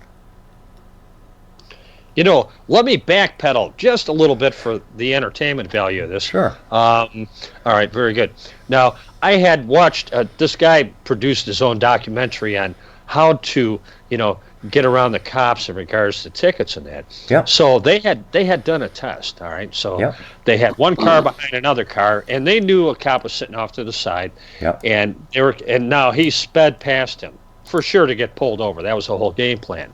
Right. Yep. So he had gotten pulled over by the cop, and he produced his driver's license along with a get-out-of-jail card from Monopoly. Uh-huh. Okay. So he'd given him his driver's license along with his card, get-out-of-jail card. Yep. And he says, you'd be surprised at how much, if you can humor a cop, that you get out of stuff. So he gives it to him, and the cop's looking at it. He says, well, what? He says, what the heck is that? He says, well, you know what that is. He says, that's my get-out-of-jail-free card, right? You'll accept that, right? The cop's laughing. He says, I'll be right back. He ran his license and that, He comes back. He gives him his stuff. He says, man, I'll tell you what, just slow down, and have a nice day. Yeah. You'd be surprised. Well, if you think about the anxiety. Anytime a cop has to pull somebody over, they are clueless in regards to what they're going to be in store for. Yeah. Yeah. I mean, oh my God, you got to be paranoid like there's no tomorrow. And my issue is in regards, especially like in Cleveland and that, not so much the suburbs, there's no reason why there should not be 2 patrolmen in each car to watch each other's asses. Yeah. I mean, that's just safety, period. Well, that's because they're using cameras now. They're using body cams and car cameras. Yeah, well... Yeah, so it's always good when you see the police... go to the one that just happened in Florida. As a matter of fact, it happened this morning. I don't know if you saw it on there or not, but it's kind of going all over the news. Concealed weapons permit citizen shot a would-be suspect that was beating up a police officer in Florida. Yeah. And of course, everybody else was just kind of witnessing it and everything. This guy got on out, gave him a command, said, listen, get off of the police officer. He didn't do it, did whatever, said whatever, didn't do it, didn't comply, was still beating up the police officer, shot him dead. Yeah. Okay. Yeah. So, I think that in a time, I have to agree with you, Skills, had there been 2 police officers there, you wouldn't have this. No, you're right. You're right. It's a safety factor, period. And I don't understand, especially in Cleveland, why you do not have 2 police officers per patrol car. My God, really? Oh, we can't afford that. Really? But yeah, okay. Well, a life's worth how much? Well, is that because you're not extorting enough money? Is that what it is? Why you can't afford it? Well, let me ask you something. You can't put 2 police officers in a car, but eventually the one police officer is going to try to call for backup, which is going to cost gas money, is going to cost another police officer It's the time frame. racing. Time frame. Yeah. Then you've got a guy racing across town to back up his buddy. Yeah. Okay, Right. which is then endangering everybody else because and he's got to then- go through intersections, and you're going to tell me you don't have the Yeah. money for that, and I'm And then- thinking it could have been and then- avoided. And then he shows up to clean up the the unfortunate crumbs, because that's where he's at. So now he comes up. He's got to call for backup, but it's done. It's done. You know. I Well, hope to okay. God just- it's not done. You know what I'm saying? But good heavens, But come on, man. But just that would think have about never it. Then- happened to begin with. Okay, and exactly. And then by the time it's said and done, then you have to look at it as, okay, if the police officer did lose his life, then his family has to deal with the trauma. Yeah. Then you've got the kids, their PTSD, everything else that's going on. Yeah. That costs money. But we save money, so you can explain that to his wife. But we as a city save money. Oh, sorry about your loss, but we save money. Well, We're good to go. Yeah, and then you get the proverbial, here's the flag. You know? okay. So now somebody lost their life anyway. So someone's family is mourning, right? Well, we haven't heard you're right, and I agree with you. You're right, but at the same time, no matter what kind of citizen or whatever else, you're going to have people out there that have no regard for anybody else, Papa. Yes, you're going to have it. Yes, and they're going to they're out there. Their goal is criminalistic. They're going to want to hurt people. Maybe. They're going to want to take. Maybe. Hey, we had a guy here 2 nights ago that we're looking for, Papa, that set a puppy on fire at Grace Church. Yeah. Okay? Yeah. This isn't 2 miles from my house. Okay. Okay? Another guy stopped to try to go see what was going on, and the guy started to approach him in a negative fashion and scared the guy. He got back into the car and took off, but reported it. Mm-hmm. There's people out there, man. Yeah. It's not maybe. There are people out there that are going to, they're not wired right, man. That's right. It. That's right. That happens. But my point is you need 2 police officers, especially in a city that's volatile. You have to. You know, forget that radio. I wear a radio every day at work. You know, the radio's cool. You know, but in a safety situation, a high scenario where there could be a death involved and a New York heartbeat, you need 2 people there, man, because that could potentially diffuse a casualty. You're at that point in absolutely time. right. All of a sudden, this guy says, "Well, I think I can take this guy." Oh no, there's another guy. Okay, I'm good. All right. So now you diffuse the death, even though this person is indeed illegitimate and might change his mind. Okay. So now, instead of losing an officer's life, you know, all of a sudden it came to a stalemate and see ya. Good night. Okay. All right. Now, were the police called to this? No, the gentleman actually put other people's lives in danger.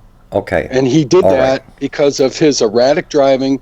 Listen, the witnesses said they scared him. They made them erratic, you know, to where he was a danger to himself and to others. Okay. So therefore, Papa's driving at a legitimate situation. I know where he's going. I'm getting ready. You got me primed. Okay. He's grabby. Well, bring it on, old grumpy butt. I'm here. Do firemen drive around looking for fires, or do they wait until they're called? Oh my God, that's the wrong venue. Are you serious? Yeah. It's public It's public service. It's the same thing. Do they drive around looking for fires, or do they wait for it? They wait for the call. Well, I don't think that this police officer was driving around looking for this guy. No. I think that what happened is that this gentleman had flown past other people, and people reported him, or it caught his attention. Okay. Would a fireman? Let me ask you this: would a fireman, if he saw a fire in a field, would he wait for somebody to call, or would he go and try to put it out before it turned into a forest fire? He would call, and then he would go try. Well, who are you going to call? Ghostbusters? Yeah. There we go. I don't know what, somebody else in the fire department? And if I'm a fireman, and there happens to be a fire extinguisher next to me, and I see a fire in a field, and I'm like, hey, this could go bad quick, and I could get on over there and put it out before it even does. Who am I going to call? I ain't going to call anybody until it gets out of hand from me. If you can And do if it, it gets out of hand, hey guys, I'm putting this out. I'm having a hard time. That's fine, but All right. firemen don't drive around looking for fires. Why do cops drive around looking for trouble? Well, that's a whole different scenario, Papa. Oh my No, it God, isn't. man. No, it isn't. They should wait until they're called, and then you can send them out 2 at a time. Well, wait a minute. I'm not going to... No, hold on a second here, man. All right, now, Ladies and gentlemen, hold on. Come on, Hold they on. work for a foreign entity. They work for a Hold- foreign hold on. company. Go on, Skills. Now, you're driving down a road, right? You pull up a plate, all right? Yep. This guy has a warrant out for his arrest. What do you do? You pull up a plate? I knew that was coming. Skills, he's taking you down the primrose path, baby. Yep, I ain't going down that road. You pull up, he has a warrant out for his arrest. All right, you pull him over. Chesno, maybe, Papa? Yeah? Huh? Chesno maybe? Chesno, maybe. Yep. Chesno No, maybe. police officers drive around to protect and to serve. It's on their car. Oh, yeah, they serve. To They don't do much protect and to protecting. serve. So they are driving around to protect and to serve. Well, the fire department doesn't have protect and to serve on their fire trucks. No. Well, cops know that There's a the difference. cops are an issue. I mean, okay. a majority of the time. All The right, let's hear it. Go. original intent of the fire department was exactly that. They went and they started fires. You don't have to believe They started me. fires. They sure did. That's what the fire department did. They went around and they started fires. Just so And that, I know why they they would did be this. a useful entity, a useful department. If they didn't have a fire, they'd start one. That's what a fire department was originally for. Yeah. Backdraft. Yep. Ever see that flick? Well, that's the epitome, but yep. So now you've got the police department doing the same thing. They're going around and they're creating something that they call crime that's not crime at all. I don't know. I'm pretty happy when they've showed up for me and I've needed help. You called them? No.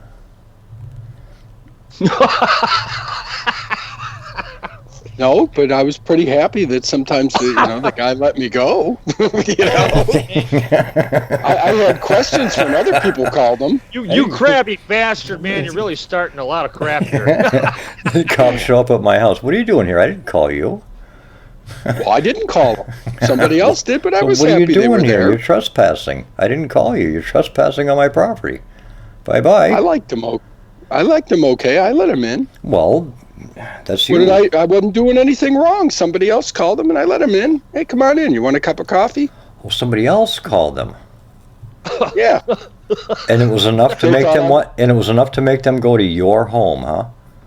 Did they have a warrant? Well, that's the whole idea. If I called you and said, Papa, let's hang out, wouldn't that be enough for you to come to my home Yeah, but you and say, called. hey, man, how's it going? Yeah, but- And I'd yeah, say, Yeah, but you Papa, called would me. you like a cup of coffee? You're grumpy. yeah, but you called me.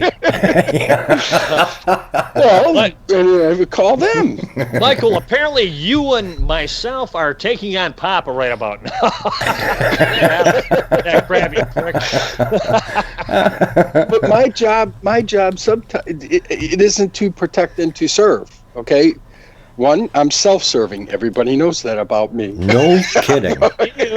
No kidding. So I And that's I'm what. just saying. This guy obviously was doing something to. And how do you know they weren't called? Let me tell you something. Maybe the people that were on the highway, as this guy was driving erratically, called. So is he not in the right at that point in time then to try to intervene? He was Okay, called. so you have some alien coming onto your property. You know he's not a United States citizen because he relinquished it just as soon as he took that oath. Okay, what's he doing trespassing on your land?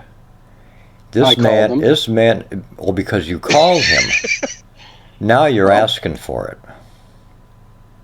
okay? You should be able to take care of your own matters. This is what responsibility is all about. You take care of your own matters. You don't need them. You don't need them. If you can't handle it on your own, and there is a threat, and you want to call them, go ahead. Papa, I can't go shooting people on my property. You sure can. Piss me off. Well, not because. Well, yeah. Well, get this guy out of here. He upset me. Take it. Yeah. Yeah, you can go with a 50 millimeter Yeah. that shoots the guy in your neighbor's house behind the refrigerator, for God's sake. This guy lit my paper butthole on fire. Would you remove him, please? Just be forewarned, everyone. From now on, anyone who kicks me off, I'm going to give you a limp. That's all. I've only got 2 more things to go through here, okay? Good heavens. Under the Federal Rules of Civil Procedure 12b-6, the prosecution has failed to provide adequate proof that the parties involved in this situation are actually corporate entities. I have provided ample proof that the prosecution and other agents are actually corporations. That's what Right. they are, okay? Yep. And in 1950, the 81st Congress investigated the Lawyers Guild and determined that the Bar Association is founded and run by communists under definition. Thus, any elected official that is a member of the bar will only be loyal to the bar and not the people. Right. Well, they're foreigners. They're communists. All you have to do is look at the prices that they charge you. They They're so are exuberant. You They know are that. communist. All you have to do is look at skimmer. congressional record from 1950, and you will see the communist, the bar or the Lawyers Guild is a communist organization, the bulwark of communism. That's recorded right in Congress. I got a copy of it if you need it. That happened in 1950 in the 81st Congress. Okay. So They're it's not inappropriate to call a lawyer a commie in court. Of course not. It's Sure. proper. It's proper. He is communist. He is communist. It even says so in their manifesto. And it ain't gonna be And they very know pretty. it. And they know it. I wouldn't be going to jail if my commie lawyer here had done a better job. Oh. Okay, so to get back to the motor vehicle thing here, or the automobile thing, or however you want to define it, UCC 9-109, classification of goods or consumer goods or equipment and farm products and inventory goods. They are 1, consumer goods if they are used or bought for primarily for personal, family, or household purposes. They're consumer goods. Equipment, which is 2, if they're equipment if they are used or bought for use primarily in business, including a farming or a profession, or by a debtor who is part of a non-profit organization or a governmental subdivision or agency, or if the goods are not included in the definitions of inventory, farm products, or consumer goods. So relevant applicable, UCC 9-109.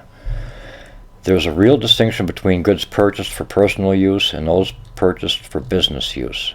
The two are mutually exclusive, and the principal use to which the property is put should be considered as determinative. That's Talcott Incorporated versus G. All right. The classification of goods in UCC 9-109 are mutually exclusive. McFadden versus Mercantile Safe Deposit and Trust Company.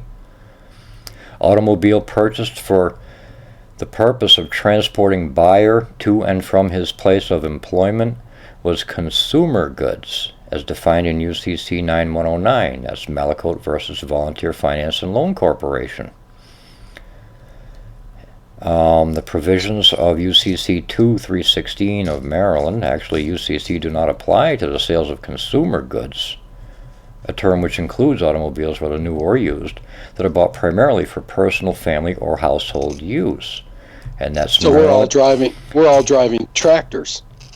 We're all driving Private property, which is not used in commerce, is used for private uses. You're not using it to make money. If you From now on in, I want to be called Farmer Mike. If you drive, that's what I want to be called. If you drive to work, guy. If you drive to work, you're not getting paid to drive there. So this is not commercial. Right. You don't get paid until after you get there, and they're not going to pay you to drive home. So consumer Nobody's goods, paying me to drive home now. an automobile for transportation to and from work would make it consumer goods, not commercial. All right. Okay? And this means there is no registration required. It Yeah, but doesn't see, fall okay. under commercial. It doesn't fall into the commercial realm. Okay, but that okay. Here's a good one. I'm salary. Okay. Yeah. I don't do a 1099. I People feel already- bad for you if your salary. Go ahead. Yeah, go ahead. Okay, so I feel pretty good about it myself. But Okay. well, I do. Let's hear it. Let's hear it. Let's hear it. Well, so I drive my car to work. Nobody pays me. I drive my car home from work. Nobody pays me. But one thing I do is that if I use my car going from my job and doing pickups and deliveries to another office or somewhere else in between during my work shifts, you bet I'm deducting those miles. I have a choice. I can either deduct the mileage Yeah, or I can deduct the what is expenses. needed to keep the expenses. Exactly. Right, whichever is Don't more. think for a second. That's Okay. right. Whichever is more. Good. Then you're using it for And commerce, and it nobody requires says- registration. Okay, and then we had this talk where I had it with the accountant, and I said, wait a minute here. If I go, he goes, when you do pickups and deliveries, how do you do it? And I said, well, I deduct going to that office and back to my office, whichever route is available. And I said, it doesn't say it has to be a straight line. Right. And he goes, but do you do your pickups and deliveries all in like a row? And I said, I do. And he said, well, then you keep track of your miles. And I said, because I go to the same offices all the time, and I do it at the same times every day of the week, all I have to do is write down which offices that I go to. I already know the mileage there. But now if I decide to go to all the offices and drive around from office to office to office, I'm still deducting to what each office was to and from my office. Okay. So the mileage never really changes. You know Yeah. what I'm saying? Yeah. No one said I couldn't go all in a row. Doesn't matter. I'm able to deduct. So Everything. you are using it for commerce. Absolutely. Okay. In that case, yes, you do need a registration, and you need a driver's license to do that in commerce, commercially. If you are not if you are not doing it for money, there is no licensing required. Okay, and if there's no license, that means there's no contract to be bound to. It's like when the court told me, it says, we've suspended your license. I'm like, really? What license? I don't have a license. How can you suspend something I don't have? But that's okay if it makes you feel good. I bet it must Fine. have really thrown him for a loop when you said, who am I?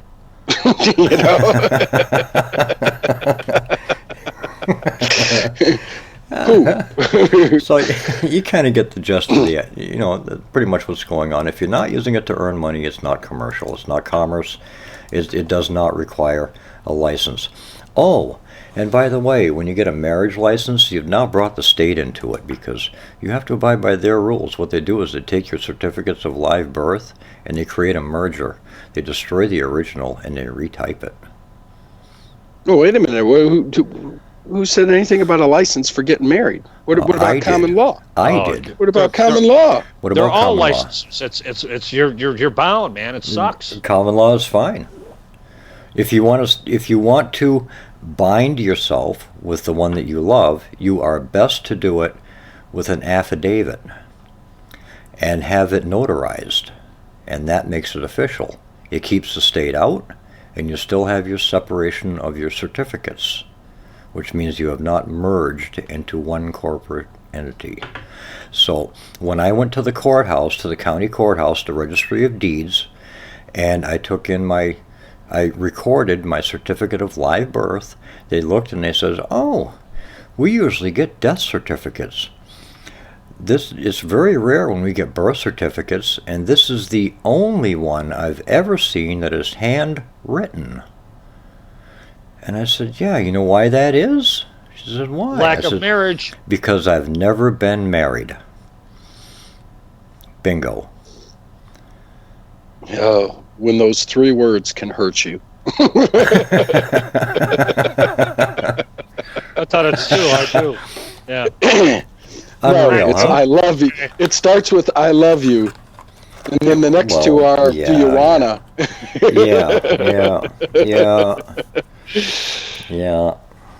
Yeah, and then it's I won't. Yeah, I understand. Good habit. Then it's the last 2 that really hurt you. Get out. Get out. Get out. Yeah. Get out. Get out now. Those Well, words what do you- follow a lot of good words. Right? I'll be back. For everything that you have. You certainly will. What do you think? Let's go ahead and take this second break here, and then Absolutely. we'll relieve the bladders. You know how it goes.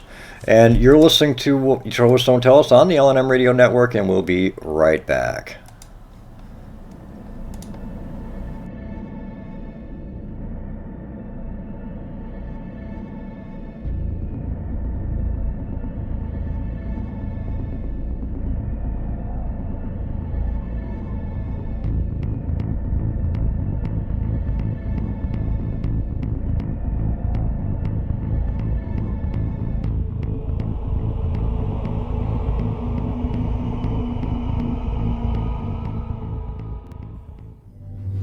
Let me assure you that our priority will remain to ensure stability and security. In order to ensure the security and continuing stability, security for Canadians. Galactic Empire!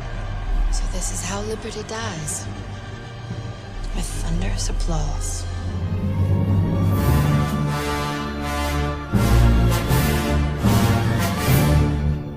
Attention LNM Radio Network listeners. Did you know that when you're on the road with limited data or Wi-Fi available, you can still listen to every minute of the LNM Radio Network by calling 605-562-4203? No smartphone app or internet needed. Saves your data plan and no extra cost if you have unlimited minutes. Call 605-562-4203 to listen to the LNM Radio Network on any phone, anytime, anywhere. Brothers at Arms is not about being militant, though there is a time and place where that is necessary. Brothers at Arms is not about arguing, though there are times where things may get heated. Brothers at Arms is not about who is right or wrong. There are many sides to each issue. Brothers at Arms is about exploring those sides, about dealing with the issues facing us today, about coming together and, through opposing views, understanding the deeper truths that are in the middle. Join Ira Robinson and Joe Long each Thursday at 7 p.m. Eastern Standard Time on LateNightInTheMidlands.com as these Brothers at Arms discuss what you need to know. Brothers at Arms, it's about time. Have you been looking for answers? Have you been seeking the truth but can't seem to find it? Late Night in the Midlands has the answers for you. Whether you are interested in the paranormal, aliens and UFOs, alternative health information, or just a little hope and inspiration, we have a show for you. Late Night in the Midlands, The Secret Teachings, Open Eyes, Red Pill Reality Show, Brothers at Arms, and many more shows. All here on the LNM network for you to listen to at any time that you want. Everything is free to listen to, and though it is not required, we are listener supported. and all donations are deeply appreciated. You will not find shows like these in the mainstream media. Go to latenightinthemidlands.com to listen.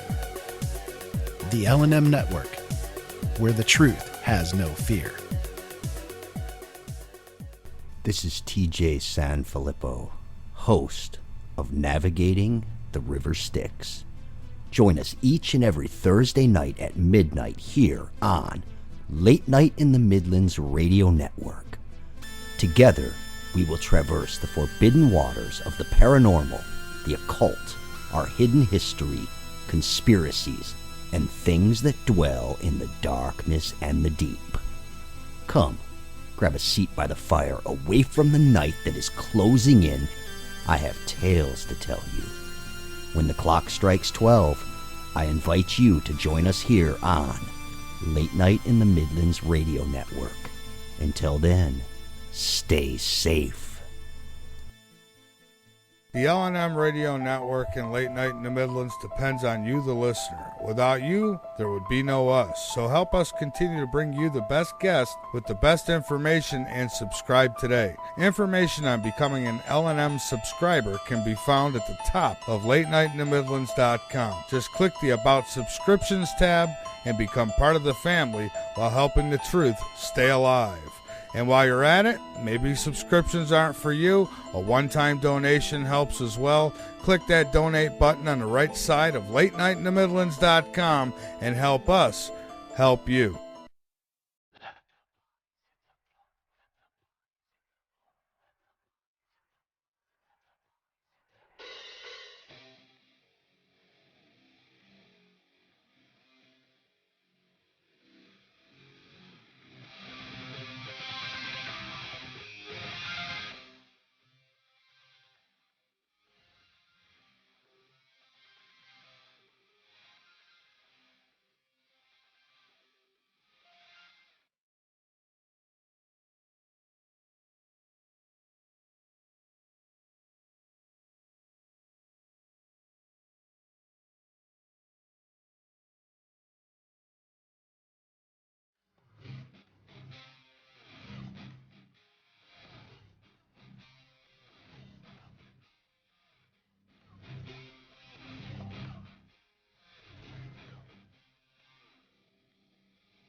Oh yeah, let the bodies hit the floor.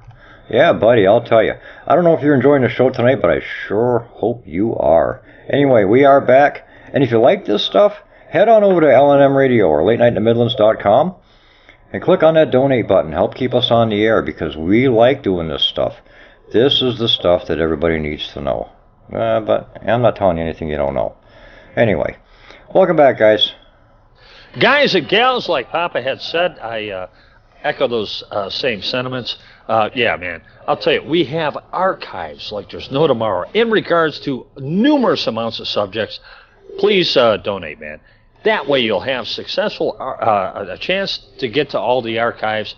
Abso-freaking-lutely. And up to you, Mr. the Greek guy, Michael Bejas. Well, Papa, I got one for you, okay? Only one? And this one's really going to... because this one's going to throw... This is going to throw you for a loop. Okay. And it only needs to be one thing. Think about it. When your kids go into the bathroom and they see that toilet, paper roll holder, and they can't figure out the plastic doohickey thing. That's toilet. Yeah, well... Okay. Yeah. Go ahead. Toilet. That's toilet. It's not toilet. It's toilet. What? Come on, I'm in Maine. We speak French. It's toilet. What doohickey? Anyway. Toilet. What are you talking about? Go ahead. Be more specific. Go ahead. Go ahead. Go ahead. Yeah. This is why nobody can use that plastic thing. It's toilet. It sounds like you're throwing a fastball pitch. All right. Here we go. What freaking plastic thing? What are you talking about? Fill me in, Phyllis. Anyway, go ahead. Yeah. Okay.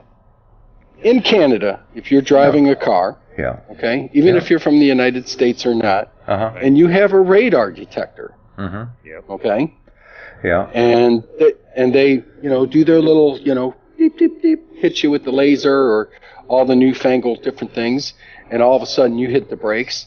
They can rip your car apart, and they can find it and confiscate it and keep it. Huh? Down here, yeah, they can rip your car. They can rip your car apart. They can look for your radar detector. In the great land of Canada. I'm telling you a fact. And if I'm wrong, anybody that's from Canada, please fill him in. This is true. You got a warrant? You got a warrant? No. Oh, they don't need a warrant. If you have a radar detector, yes, you do. Not up there. You don't. Not you up there. need a warrant. No. I don't care where you're from. You need a warrant. If you don't have a warrant, you got problems. Here's another place. And why would you even want a radar detector? Like I said. Well, all right, well, here we go. I was waiting. You were waiting, huh? I was waiting, Godzilla. Here we go. Okay. All right.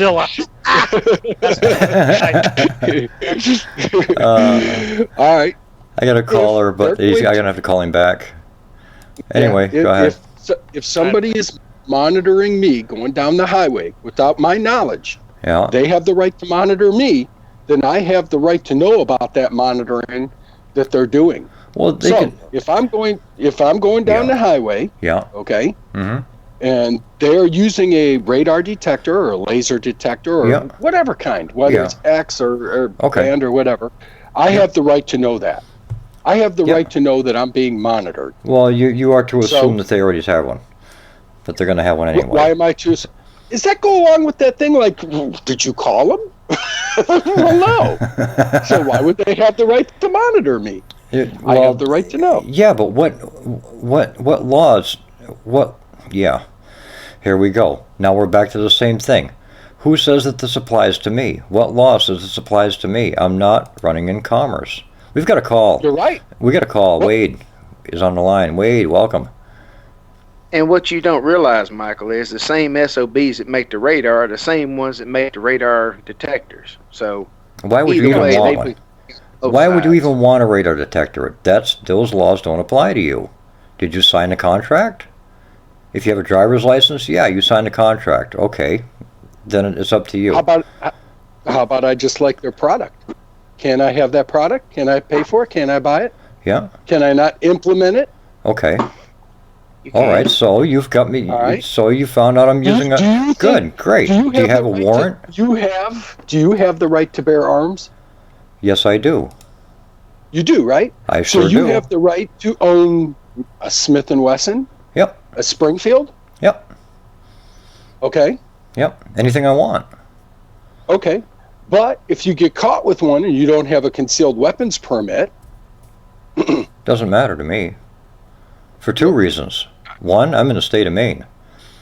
But two, I haven't contracted. I haven't signed any contract that binds me to that law. What evidence do you have that that law pertains to me? And you're going to go with that down here in the state of South Carolina or somewhere else like everywhere, that? Everywhere. So what evidence do you have that applies to me? If I did not sign a contract, and we are...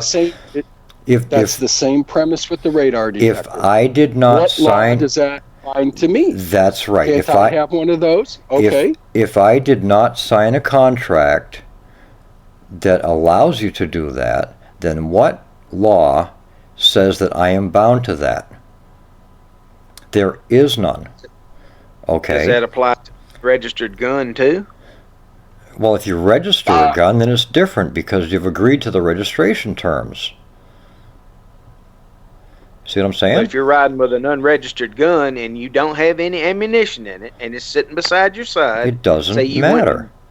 With somebody, they can still take it, can't they? No. Why can they take it? That's theft. Situations where they can. It's theft. I've seen absolutely. Absolutely, they can and they do. No, they can't. It's theft. They do in the South. Well, that's theft because they do it in the South. They sure do. They do it. These redneck sheriffs and these redneck deputies will take stuff from you, and they will plant stuff in your car and get you in trouble. And they'll say it's an illegal firearm, right? Define firearm. What's a firearm? Not an illegal firearm. Oh. It's illegal carry. Yes, it is. It's Of what? illegal possession and carry Of because what? it has to be in a case. Possession and I can carry of a what? gun. I can carry my gun in my car, loaded.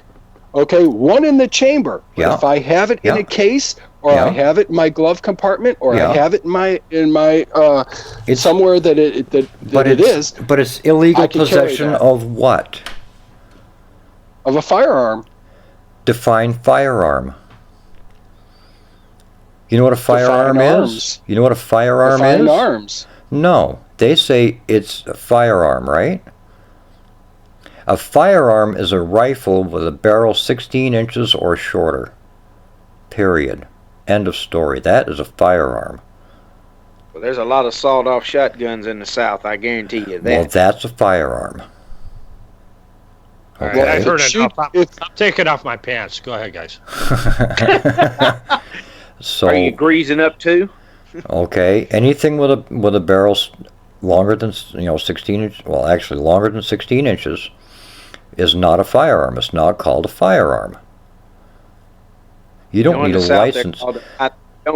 In the South, they're called a "You Don't Date My Daughter," you SOB. Okay. Yes. So they're going to get you for illegal possession of an "You Don't Date My Daughter" USOB?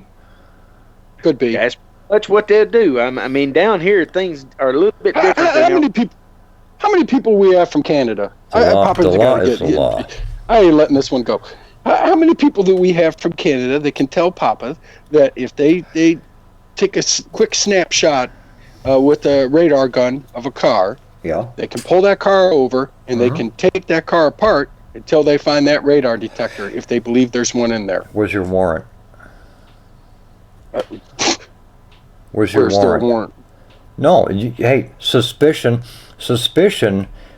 gives you cause to obtain a warrant. It doesn't give them cause to search you. They have cause to obtain a warrant. That's it. That's all suspicion does. So when you have Don't let somebody it driving mislead you. over the border, Yeah. when you have somebody driving over the border Yeah. from Mexico to the United States, All right. and they're looking for drugs, and they Yeah. run a drug dog through, Yeah. and the dog hits on something, but it's Good. still not visible. Good. Then you can go get a warrant. That gives Yeah. you cause to And get a yet- warrant. and- It gives you cause to get a warrant. It does not give you cause to search, because you And cannot yet we search watch without a them warrant. on live TV. That's take 'cause the you whole let 'em. truck apart. That's 'cause and you let 'em. What do you mean? Because they let them? Oh, they're doing it under threat and duress and coercion? That makes the whole thing void anyway. It's fraud. And those people are just trying to engage in normal commerce. Well, then they should do it. Then they should enforce it. You know, this stuff starts at home. You know, like I said, our troops are not fighting for our freedom over here, 7,000 miles away. They're fighting for the bankers. Yep. That's who they're fighting they are. for. Okay, and you might be right. But We're not going to you know, be. Nobody's going to get your freedoms back for you, the ones that you've lost. You have to claim them and take them back yourself. And when enough people do it, they'll stop doing that stuff. And But the you problem have. here is- It has to start somewhere.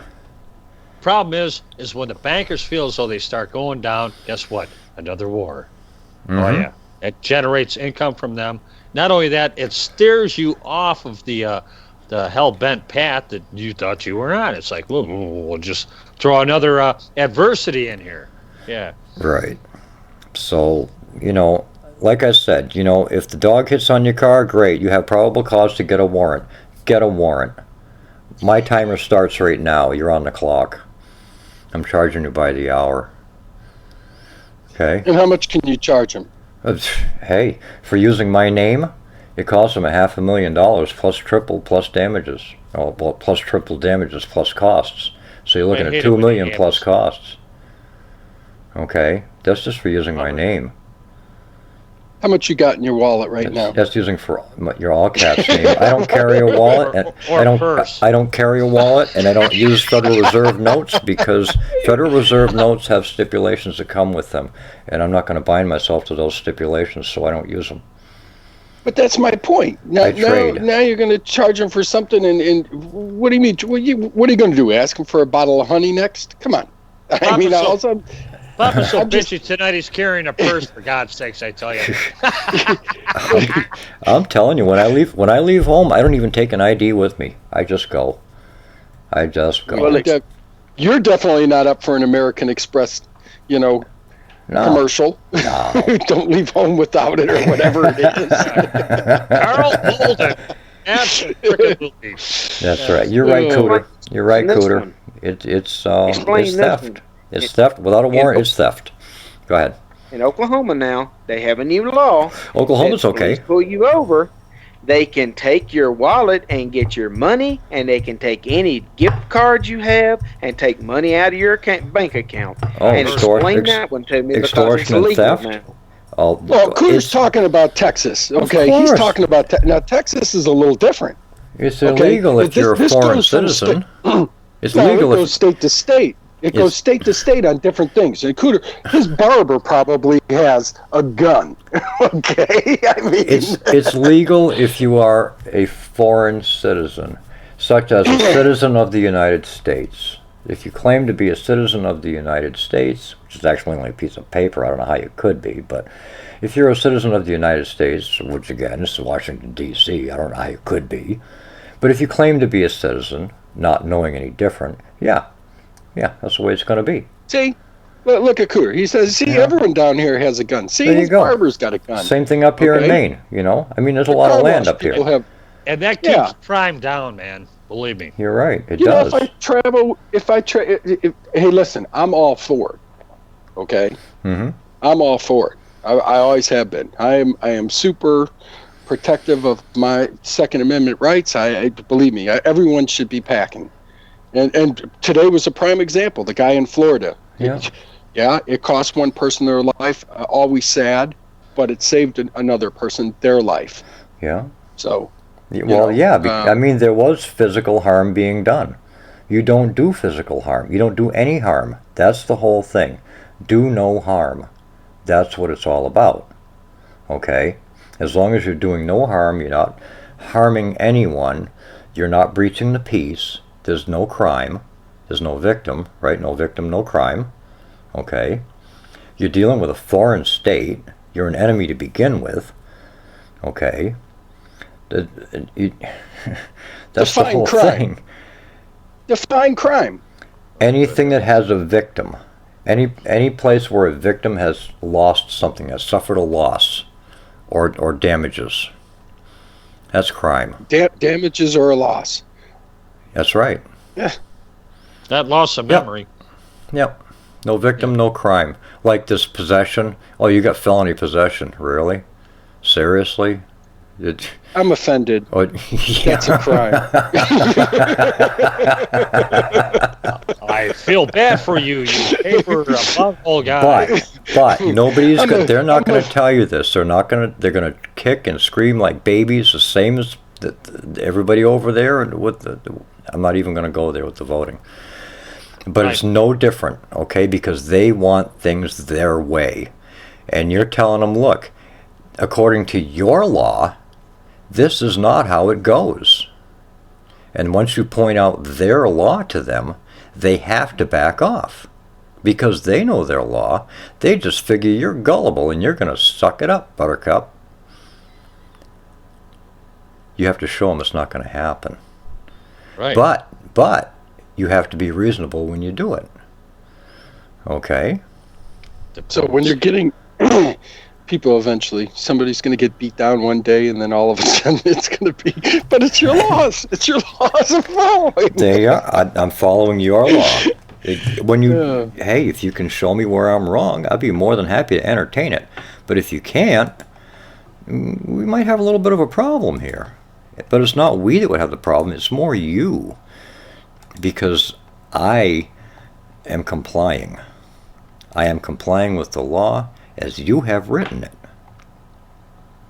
End of story. Good luck telling that to the cop when he's beating you over the head with a damn nightstick or flashlight or got a gun drawn on you. Well, you know what? At least he meant that. Red and I don't know we don't know what goes on up in Maine. We know the real world down here. I'll tell you about the real world in Connecticut. How about this? Man's riding a motorcycle, no license, no registration. Just the cops decide they're going to engage in a chase. The kid has an accident, screws up his ankle, messes up his bike, and sues the police department for $115,000, and he wins because they had no right to chase him. Unbelievable. Was it a race? No. The cops were in pursuit for no reason at all. For no viable reason. And he won a $115,000 lawsuit because they engaged in an illegal chase. They created a hazard. They created the problem. If they had left him alone, there would be no problem, and they had no reason to engage in a chase to begin with. Why? Because he doesn't have a license or a registration? Is there a warrant for him? No. Was there a breach of peace? No. Then why did you engage in a chase? That's the same philosophy, though, of like my 15-year-old taking the car when I didn't want him to take the car, or nobody took the car, and then all of a sudden he gets in a high-speed chase, and I could turn around and blame the officers when he did something stupid. That's right. Yep. Absolutely. Unless of course you're the guy in Knoxville, Tennessee, who's drunk and his license suspended, so he went to the store to get some beer on his riding lawnmower. And they chased him down and handcuffed him and took his ass to jail. Steve. Yeah, I'm sure that was hot pursuit, I guarantee it. Steve. I'm familiar with Steve. Steve was the guy that was hauling the kegs on the couch with the tractor. He was also the guy that made the beer run on the JLG scissor lift. Yeah, I'm familiar with Steve. Okay. That's why you turn your license in and you say, no, I relinquish this contract and I'm not bound by it. I don't agree to it. Well, here's a good one. Down here, I can tell who's had a DUI, and it's pretty easy. Yellow plates. No, moped. Moped. Really? That's better than no head. People still drive those things, man? Dude, we have them down here all over, and Ellis and I are going to lunch, and we see a moped, and he's clogging up traffic because it's not under a motor vehicle type thing. Yep. It's stupid. And usually we could tell, oh yeah, there he is, DUI. He's got it written all over him. well, Michael, back when you and I hung out, back in the early 80s, man, a moped license, what was it, age 14, I believe? You could have a moped license. And I'll tell you what, man, that saved a lot of people, man. I remember Buddy Corey, he say, hey, you need a ride home? Well, it'll cost you $0.25. Okay, cool. That's fine, man. You got home quick. But Moto Beacon. I'll tell you, when I was in Connecticut for a while, I drove a moped. I was an embarrassment to everything on two wheels. I had my AM/FM headphones. Oh my God! He had a stereo on his moped. Embarrassed the crap out of himself right now listening to I had a green cloth jacket, and let me tell you, there was no pride there. That's for sure. And the fastest I could get out of that thing was 35 miles an hour. And on those cold mornings, I tailgated a lot of cars just getting heat from the exhaust pipes. Okay. Papa's glorified Goldwing. It was a Puch. It actually had pedals. It was a real moped. It wasn't the 50cc Yamaha QT50, you know what I mean, with no pedals. Oh no, this thing had pedals. Yeah. Oh yeah, I was an embarrassment to everything on two wheels. Didn't bother me at all. So when you ran out of gas, at least you could pedal your freaking way around. Yeah, yeah. That's how you got it started back then. Don't you remember? You used to pedal it, and then you'd crack the gas, and then it would go. Yes, yep. And of course, if you took the turn too sharp, you'd hit the pedal on the bottom of the thing, and the back end would kick out on you. What did we have? Moto Pecans and Vespas, I believe, but Moto Pecan I had a was Puch. the big... I had a Puch, yeah. Puke, whatever you want to call it, yeah. Then this rednecks that live in this house adjacent to me over here must be that way because they're riding go-karts and mini bikes and everything else from like in the 70s. Yeah. So apparently they must have lost their license too. Hey. No, that's just fun. 4-wheelers. No, they're riding around with beer on them and everything else. I mean, grab a beer and drink it while you're driving. So Yeah. Hey, that's fine. Whatever. As They got long that as big- as long that as big there's stick no up on harm the done. back. As long as there's They got no the big harm stick done. on. No harm, no foul. No. Well, they could do that no if big they have stick turn on the back. signals on it. If they got turn signals on it, they got brake lights on it, What? and just the two. Yeah, you gotta have that stuff if you're down here and you have a go-kart and you're out on the street. Absolutely, you Oh, do. cut it out. You people don't use hand signals? I'm telling you Right. for a fact that if you are down here and you have a go-kart, you Here we have to have turns, and you're on the street. You have to have turn signals. Come on, I'm man. serious. no, he's serious. Right. You He's know right. this In for a the fact? 70s and 80s, you get away with it, but now you can't. Come on. You can't. Listen to me. I'm telling you, you have to have working turn signals. You have to have lights. It's got to have like the brake lights and stuff, and it's got to have the flag, because if it's lower than the bumper of a car, you have to have a stick with a flag that goes up on the back so that it can be. All right. I'm telling you. You need all that crap, but no license plate. You're good to go, correct? Absolutely. All right, there you. So what's the difference in regards to having a motor vehicle without a license plate? There you have it. So now scratch your ass on that one. Oh, you mean the motor Because vehicles? it doesn't follow under that commerce or privacy thing. It doesn't follow under that. That's right. Okay. That's the difference. That's the same philosophy as Papa's of, did I call you and the guy chased the speeder? Right. Scratch your head on that one. What was It there a follows under the cause? same Was there premise. a crime? Was there a crime? Is there a warrant? Has been a breach of peace? No. Why are you bothering me? Why are you bothering Because me? Southern cops just like to do crap like that. Look, me and my and now brother that used I've to have notified you, motorcycles and mopeds and three-wheelers. And we had a cop chase us all the way out to the country and rode up on top of an Indian mound and got his car stuck up there, and we left him up there.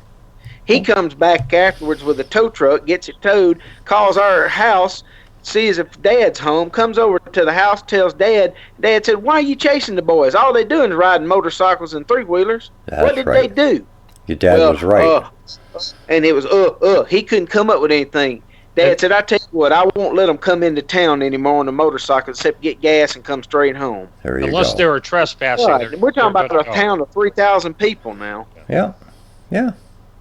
Hey. But the SOB wanted to chase us around and try to bust us for riding on the damn city streets. But now you got bicycles out here riding up down the streets, paying Yeah. no wheel tax, getting in the way, and you got to stay 3 feet away from them because, god dang, if you hit one of them, you're in trouble. So, I Yeah. mean, they're not paying wheel tax. Why are they allowed on the road?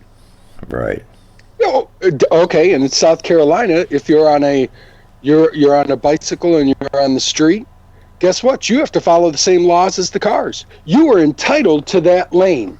You could ride in the middle of that lane. Okay? And that bicycle, if you hit him, you're the one that's going to get into trouble. That bicycle has a right to that lane. Oh, in this great old state of Maine Tell up me here? tell me where their license plate is. Tell me where they've registered that. But yet, that's the law. You got a So- motorcycle, you have to But have a it's- license plate tag, just like a it's- car. But it's If you own a Not a license, 10-speed. the other no. It's foreign Okay. law. It's foreign law. All right. Well, all right. So let me ask you: if a 10-speed, if you're at an intersection, it's four-way, red light, cars are stopped on the one side. Okay. Yeah. They're stopped on your side, as a matter of fact. Okay. The 10-speed is in front. Yeah. There's a cop on the other side, and that 10-speed runs that red light. Yeah. Can that officer give that person a ticket? No. Wrong. Yes, No. they can. No. Why? Because she broke the law. She ran a red light. What law? Rules of the road, it's like Did a car. yeah, but what binds me to that Rules of law? the road, just like a car. However, Here we tell go. me how that law makes sense. Because, however, there's no license plate on that bike. We are governed by the consent Did of she the take a government. Insurance test? carried on it. We Did she are take a test to drive that bicycle? No. we are governed with the consent of the governed. Where did I consent? Well, Where did I consent? I need to have Papa like on a video on my car, so when something bad happens, I can just turn the computer and I can say, "You don't need to talk to me. Talk to my attorney over here." And in He's the guy I'm getting to represent me. I am not an attorney. Talk to the grumpy guy. Yeah. I am not an attorney. If you want, you can call me a private attorney general or something like that, but I'm not an attorney. I will never be an attorney because you have to be a member of the bar. Represent me. Well, how did you put it? How would you represent me? How did you put that? I'm a third-party intervener. Yeah, talk to my third-party intervener. I have nothing to say to you, officer. He's my And there will be mouthpiece. Papa's picture. Papa will be on like 3D. It's like, yeah, okay. Well, you hand me talking like Papa Headroom. So you hand me your Like old certificate. Max Headroom, remember that? Yep, So- Max Headroom. So you hand me your certificate of live birth, and I say, okay, I am now in possession of the person, and I represent the person. Okay, how can I help you? Because the person is a fiction that exists only on paper. I'm gonna give this a shot, Papa. But if I get beat down, You have to be calm I'm and charging you the long sure-footed. distance call. You have to be calm and sure-footed, and you have to be assertive, not aggressive. You have to be assertive. Suave and debonair. And just say, you know this as well as I do. If I am not bound to your laws if I don't consent to them. Where did I consent? That's all. If you have a license, you've consented to their rules. There you go. So much for that. Sure-footed is a euphemism for when you're running away and trying to get away from them. That's what you're doing. Yeah. Run away! Run away! When you're running across the field with cleats, yeah, I know. Michael, you'll be sitting in a jail cell somewhere, and Papa Headroom will be in somewhere in the evidence closet. But the best thing to do. I'll be meeting. Just want to get some sleep. The best I'll be thing to meeting a whole do. new Papa. The best thing to do is to make up your notice. You print it, and then you take it to the police department and you hand deliver it, or you mail it with a return receipt or some sort of number, or email it. That way you'll have an electronic receipt. Okay. And it through the bars. And it's done. Say, okay, well, you've been notified. What's this all about? You've been notified. You should know better. You really should. Shame on you. Come on. Okay, you see can do now, better than that. surf or not, in Indiana, we can use lethal force if a cop tries to enter your house unlawfully without a warrant. I'm pretty sure that's universal. It is. That's breaking and entering. It is. If your life is threatened, you can use lethal force. And if you've done nothing criminal and a police officer decides he wants to threaten your life, you can use lethal force. Period. End of story. I felt threatened. I had fear for my life. It's lethal force. I feared for my life, and I'm sorry. I'm sorry things turned out the way they did, but I was in fear for my life. I'm going to tell you that goes without saying anywhere. I'm going to do that. That's right. That's right. You know, I mean, that's, you know. But in this great state of Maine, you don't need a permit to carry, concealed or otherwise. That option is yours. You do down in South Carolina, and I'm going to tell you, hopefully that was one of the things that was hit on, but hopefully that'll become nationwide. Listen, I think everybody should be able to. There's again, this falls back to what my mother had said to me. Well, where's your gun now? And I said, well, it's locked upstairs in the safe. I don't feel the need to carry it right now. She said, what are you going to do if we don't change the gun laws and a burglar comes here with a gun? What are you going to do? Tell him, wait a second while I go get my gun? I said, why would he have a gun? Right. Right. Why would he have a gun? Yeah. He's a criminal. He's not going to get that gun legally anyhow. Well, he could buy it on the street. He could buy it on the street. He could buy it somewhere else. If he's going to have a gun, shouldn't I have a gun? Yeah. Why am I going to have to go Yeah, upstairs and say, wait a second? What do you mean legally, though? I mean, according to the rules of a foreign government? Well, I that's what I'm saying. I'm all in favor for everyone to carry. If everybody's carrying, then we don't have to worry about that law, do we? Then we don't have to worry about exactly. That's why I say I'm all for it. Listen, if everyone is packing, if we don't consent to those laws, we're not bound by them. Then again, and here's the thing, okay? And we say that, okay, we're not bound by those laws or whatever. Is there an age requirement at that? Do you have an age requirement? No. No? No. So you get an 8-year-old who decides he likes your tennis shoes. Okay. Papa gets mugged for his tennis shoes. So I've been harmed. So I've been harmed. Okay. Remember, do no harm. All right. Yeah. Let me throw this one out there from Cooter. Every single time I had to serve a warrant, I knocked loudly and yelled police. Yep. Search warrant between. Man, it keeps typing. Between each time I knocked. Then when we breached the door, I screamed it at least 3 times. Yeah. The only time that we are serving warrants was drug dealers, really. Yep. And Cooter goes to mention Switzerland has proven that if you arm the citizens and everyone knows that they are armed, crime drops, period. That's right. End of story. Why do you think crime is so low? We all know that. Why do you think crime is so low up in these parts? Because nobody knows who's packing, and people are less likely to do something because there's the premise that, you know what, if I do try to rob him, good chances are he might have a gun, defend himself, and shoot me. And of course. There's hunters up. There's hunters up here. There's a lot of deer in the state of Maine, So. Oh, we have hunters down here. Not some of them aren't very good, but we have them. But Cooter, by the way, thank you for your service. I'm grateful for it. But I will say this: I've always believed that if everyone's packing, you're going to have a lot less crime. That's right. And and I've always thought to myself, if you see something that's going on in the commission of a crime, that you should be able to intervene to prevent that from happening. I think if we had that more often, some of that would go away. And if you see a sign that says no guns allowed, you can be sure somebody's going to come in there and take you out or do whatever they want to do because they're armed and they know you're not. No, yes, but you are going to understand their premises. There's going to be irresponsibility with guns. Okay, listen, there are stupid people out there that shoot themselves in the foot by putting their gun in a holster. There are people out there, parents out there that don't secure their guns and their kids take it on out. They go to schools, they shoot people. Believe me, I know how stupid people can be. I'm a member of Facebook. Did you forget?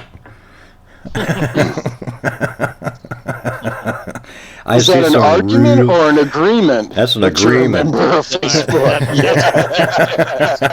Understand something. We are also members of Facebook, so I'm not admitting. I'm not admitting to anything that my wife hasn't called me yet. I've seen the kind of people. I've seen videos. I've seen all kinds of people, and I'll tell you, there are people who do not think straight. You're absolutely right, and these are the people you need to protect yourself from. So why wouldn't you want to be ready to be able to protect yourself, rather than let some loon run loose and do what they want to do, and you without protection? Listen, I'm in total agreement. I do think that there needs to be some restrictions on age because some kids, their brains are not developed right.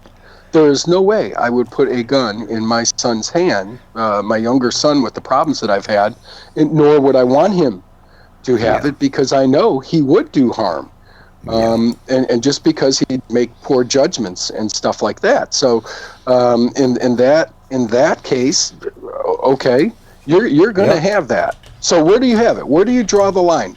I mean, you can almost throw this in to the same thing where, there has to be some kind of rules or there has to be some kind of stipulations. That's why they say, okay, be 18 years old, but then you're taking away hunting rights from kids that are younger. So you have to make a law to allow that. However, what makes that age any less special than somebody else's age? All right, real quick. Now, Cooter mentions in the chat room, I at one point had no backup officer and was saved by a young man that had his concealed carry permit. Yeah. I want every good law-abiding citizen armed to protect themselves and others. And like Absolutely. I mentioned, there's no reason why there should not be a tag team in every vehicle.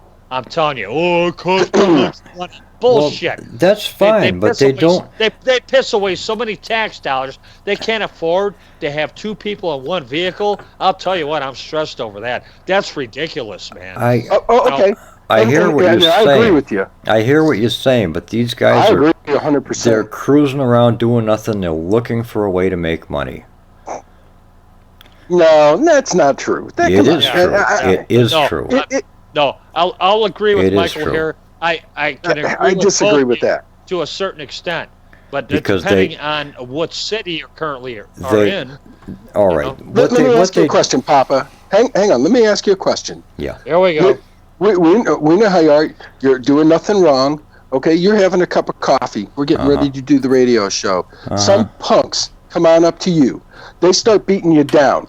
And you have a police officer that just happens to be driving around looking to make money. Puts himself in jeopardy to save you. Yeah. Okay? To save your life. Yep. All right? Yep. And is successful in doing it. Okay? What money has he made? How often what does that money happen? has he made? How often I'm does not that saying happen? it happens that often, but it can happen. There you go. That's my That's it. point. But That's it can my happen. point. And so you've been lucky Well, so far. That's like I'm great. saying, But I'm saying, the fire department doesn't go out looking for fires to put out before they get too bad. So you're one of the lucky few. But how many people has it happened to? Think about the destruction that people have done in this country. And I'm not getting into any politics, but I'm going to say something. How many people have gotten hurt and had harm done to them? Mike, there are downsides to everything. Everything has risk, okay? And when you talk about the age limits, you, as a parent, are responsible for your child until they turn 18. So it's your responsibility to control your children. This And might to be turn true, them but you know loose what? out the there. cards It's your are fault. stacked against you, but it's not. Because the cards is. If you tell me I can't spank them anymore, if you've taken away every parental right that I have, and you've made it so difficult for me to reprimand, to correct. Understand, I'm not punishing. I am trying to give corrective actions to better their lives. Okay. Give them the tools necessary. They might not always agree. They're children. Yeah. It doesn't matter. I am not punishing them. I am giving corrective actions as a parent so that they don't do these things. It's called Now, discipline. That's right. So when they go out and they do these things, okay, and you want to hold me accountable for it. No. Yes. And yet that's fine. That's great. Right. But you have the same kids that are out hunting, that are good kids that have never been in trouble in their life. Yep. And they have a firearm. Right. Okay. And then you have kids that have had a hard time again. disciplining. Okay. And then we've had the kids that, like my son, that has been a handful. Okay. Yeah. I don't want to put one in his hand. I don't want to make it legal to put one in his hand. Keep it away from him. Okay, but if he has the right to buy it, and he has doesn't. the right to challenge it and say, He doesn't. well, there it It's is. up to Then the you've restricted it. You can't have it both ways. Okay. But you got to have it one way or another. The question is, You where is can't he have going to it buy? both. The question is, where is he going to buy it? Where's the crook buy it? From somebody off the street. Yep. Okay. Okay. So are you saying now that we should register them? So- or somebody should keep track of them? Well, no. Or are but you saying that they should? No. I mean, think about it this way. What if they do it anyway? I mean, registration requirement or not, it doesn't matter. They're going to do it anyway, right? Okay, so It's I the would same risk. think- It's no different. It's no different. It's the same Okay, but risk. I mean- and if you discipline but your then- child, there is a line between abuse and discipline. All right, and that's That line, that line but has that whole been defined. but your whole argument about the police driving around looking to make money caves in upon itself. Then the whole argument caves in upon itself under the same premise of like that does. Does it? Think about it. You can't have, yeah, because you can't have it both ways. Would you not be happy to see somebody, if you were getting beat down? No, it hasn't happened yet, but I'm sure in your lifetime, as well as I have at our age, we have seen that happen. Yeah. We have witnessed it. Yeah. Okay. And a police officer comes to their rescue. Yeah. I mean, I'm grateful for the police. I understand something. Wonderful. I am pro-military. That's I am pro-fire department. Oh, I know am that. pro-police. I am pro-EMS. I am pro.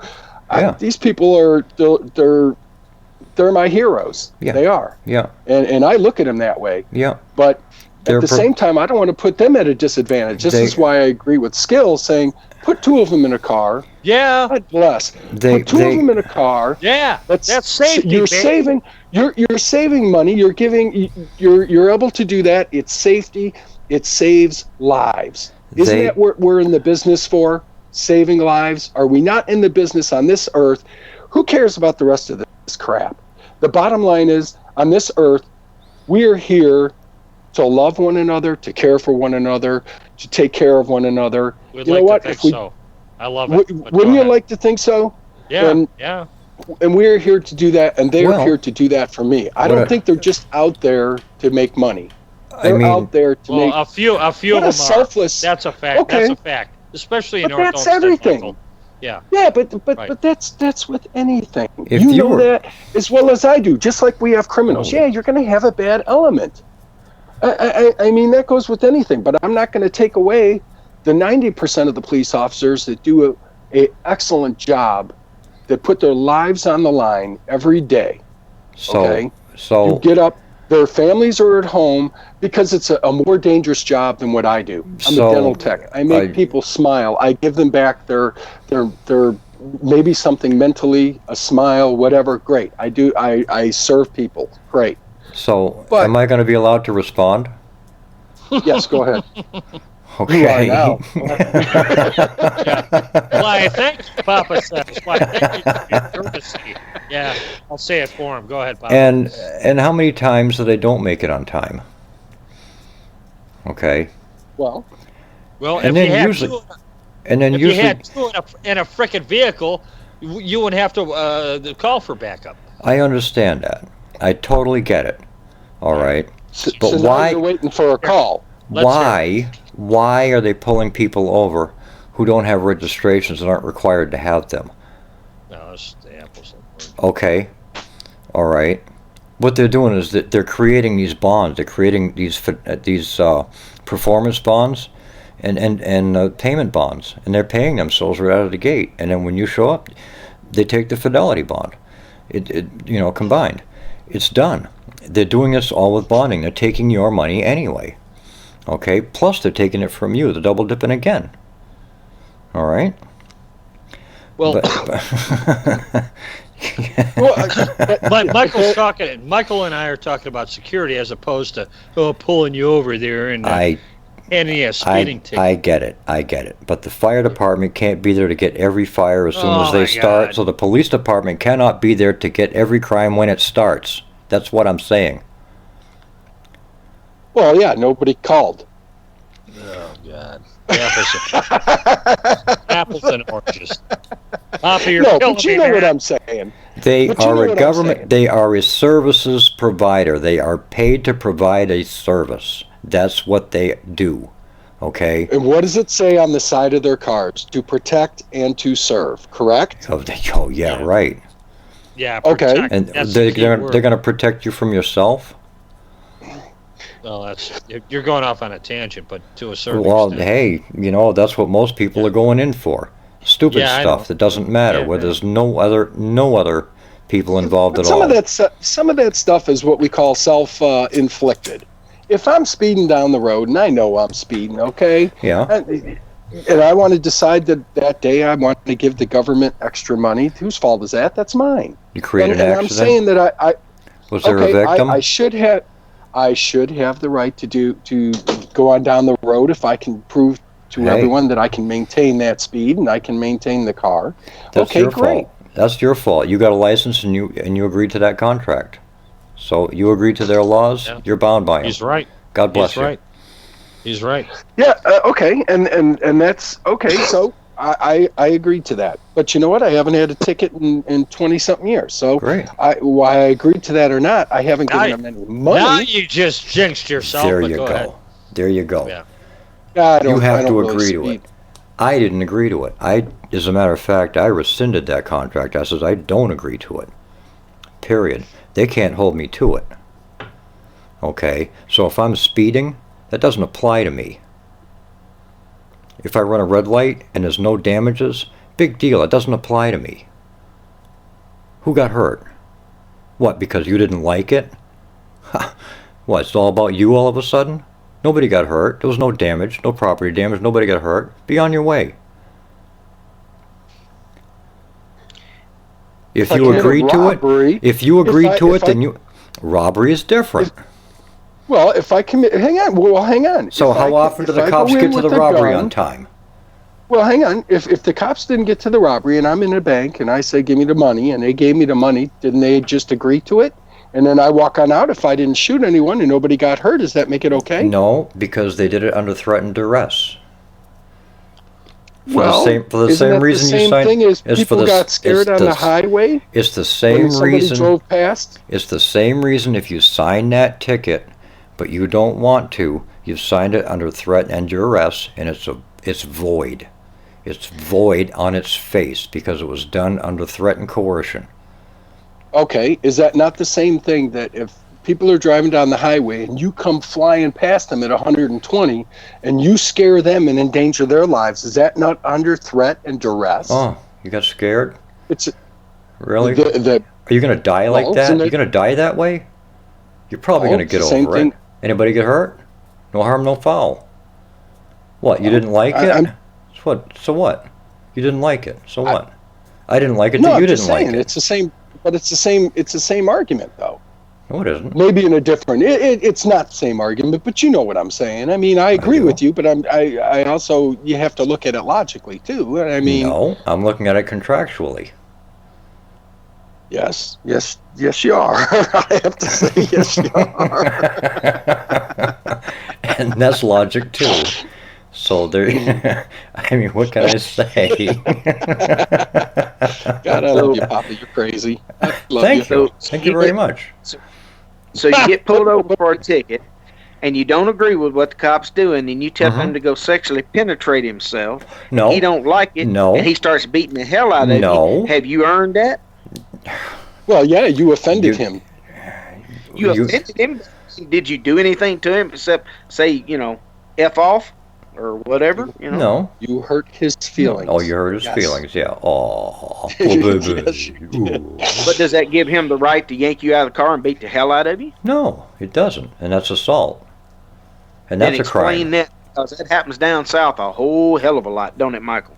Well, and you let it happen too, right? We live in a different world. We live in two different parts of the country here. We're down south where, yes ma'am, no ma'am, yes sir, no sir, or you get the crap knocked out of you, you're picking your teeth up like a pack of chiclets when you're growing up. So that Mexican that comes up from... Diction is very important in our area. So that Mexican that comes up from Mexico and decides to tell you what to do, you're going to abide by him, right? What do you mean? Well, that illegal? He's going to tell you, you can't go speeding, I'm going to give you a ticket. If he's got a gun, what's he going to do? Give you a ticket? Oh yeah, sure. Threat that's threat under force. Under duress. It's under force of violence. Under threat of violence. Yeah, but it's not legal. Honestly, now unless maybe it's Texas or somewhere, but I haven't seen that many of them. Now I can see making it mandatory for two people to go together in the car. Yes, I can. But not to go out and cruise town and buy donuts and give people tickets for stupid BS. Oh, good heavens. All right. Cooter, especially if you didn't agree to their terms. Yeah, there are a lot of bad cops out there. There are a lot of bad cops out there that screw it up for those of us that are truly out there to protect and to serve. Now, to protect and to serve. However, I can ask a quick thing there, and the general audience can hear. As a police officer, not myself, but Cooter, perfect example. Okay. Would you feel safer? Would you feel more comfortable? Do you think you could do better having another officer with you, riding next to you?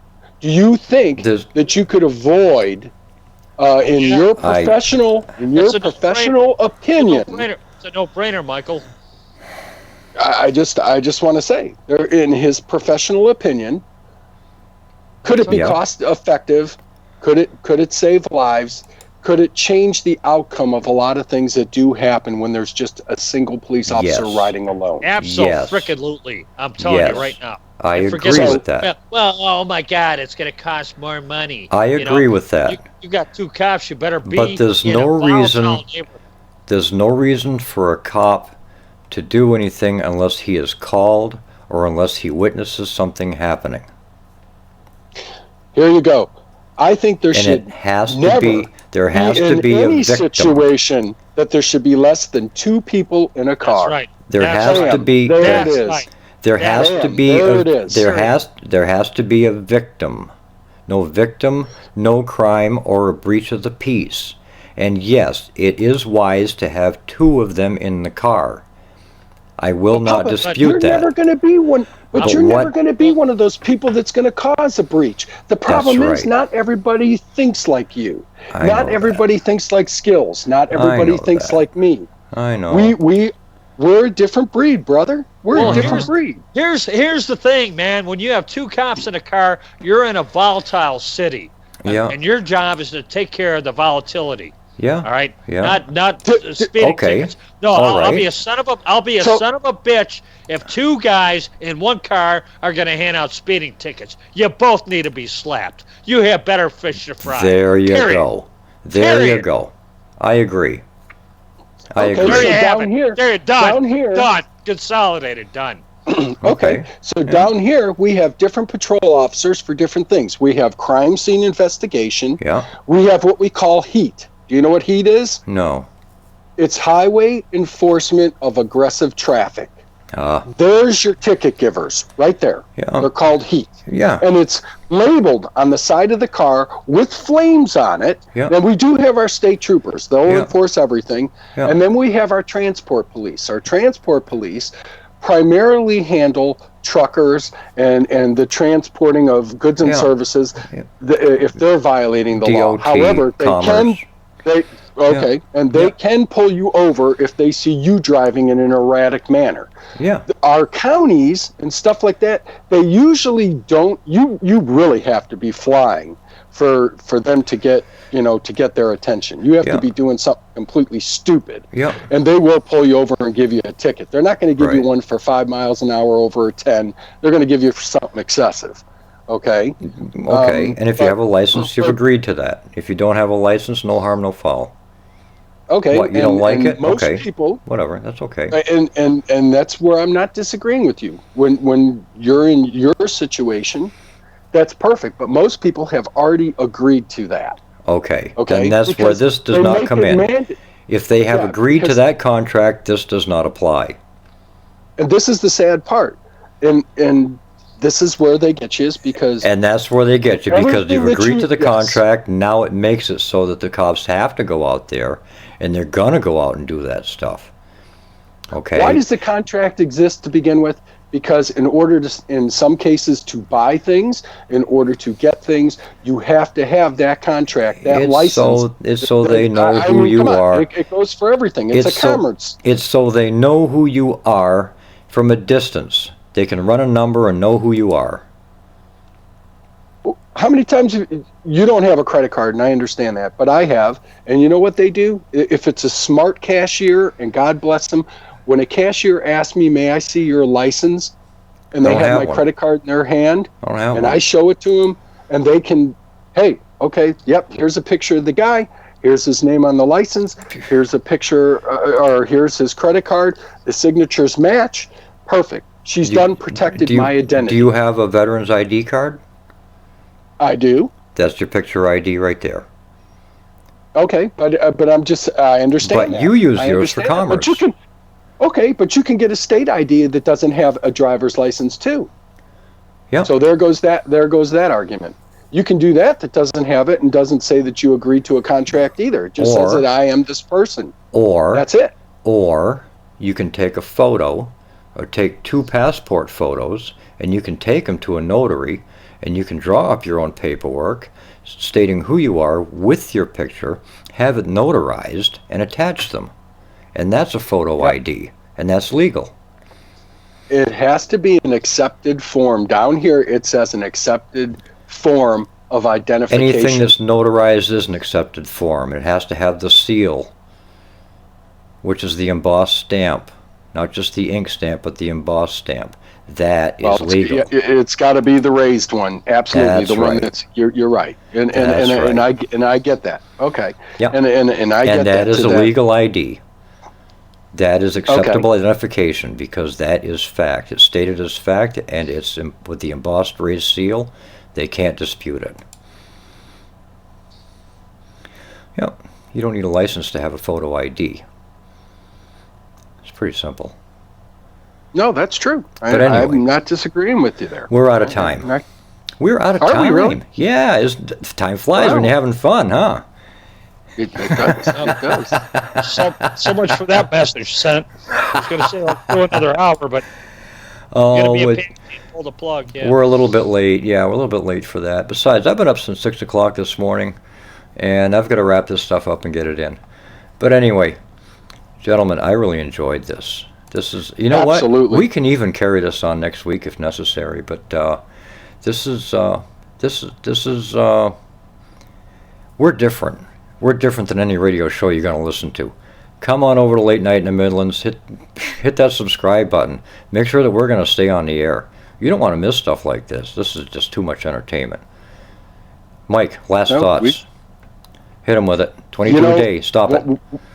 Yeah, we got to do the 22 a day, and if you're having problems and you're a veteran and everything like that, police, EMS, anybody. There's a lot of fine pages out there on Facebook to go to get help. I believe in Stop the 22 a day and what they do. Not part of the page, but I do believe in what they do. So go there, get the help. Also, my one final thought. I have a lot of fun on here, and we have fun. We respect each other's opinion. So just remember, if you get on out there and somebody wants to challenge your opinion, you know what? Have fun. Papa knows, man, I love you, Papa. And he knows that. We have fun with it. Don't be offended. Absolutely. Don't be butthurt. Okay? There's too much of that going on in the world. Love one another. Care for one another. Okay? There you go. That's Any final Shooter, thoughts, thank Skills? you again.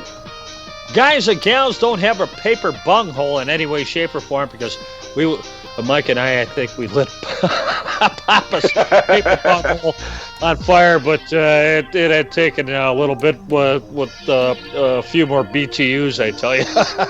Yeah, there you Anyways, go. hey, guys and gals, thank you and for listening to Late Night in the Midlands and Show Us, Don't Tell Us. Otherwise, we will indeed see you next week. And like Tom Hamilton, the Indians announcer, would say, so long, everybody. Have a great night and take care.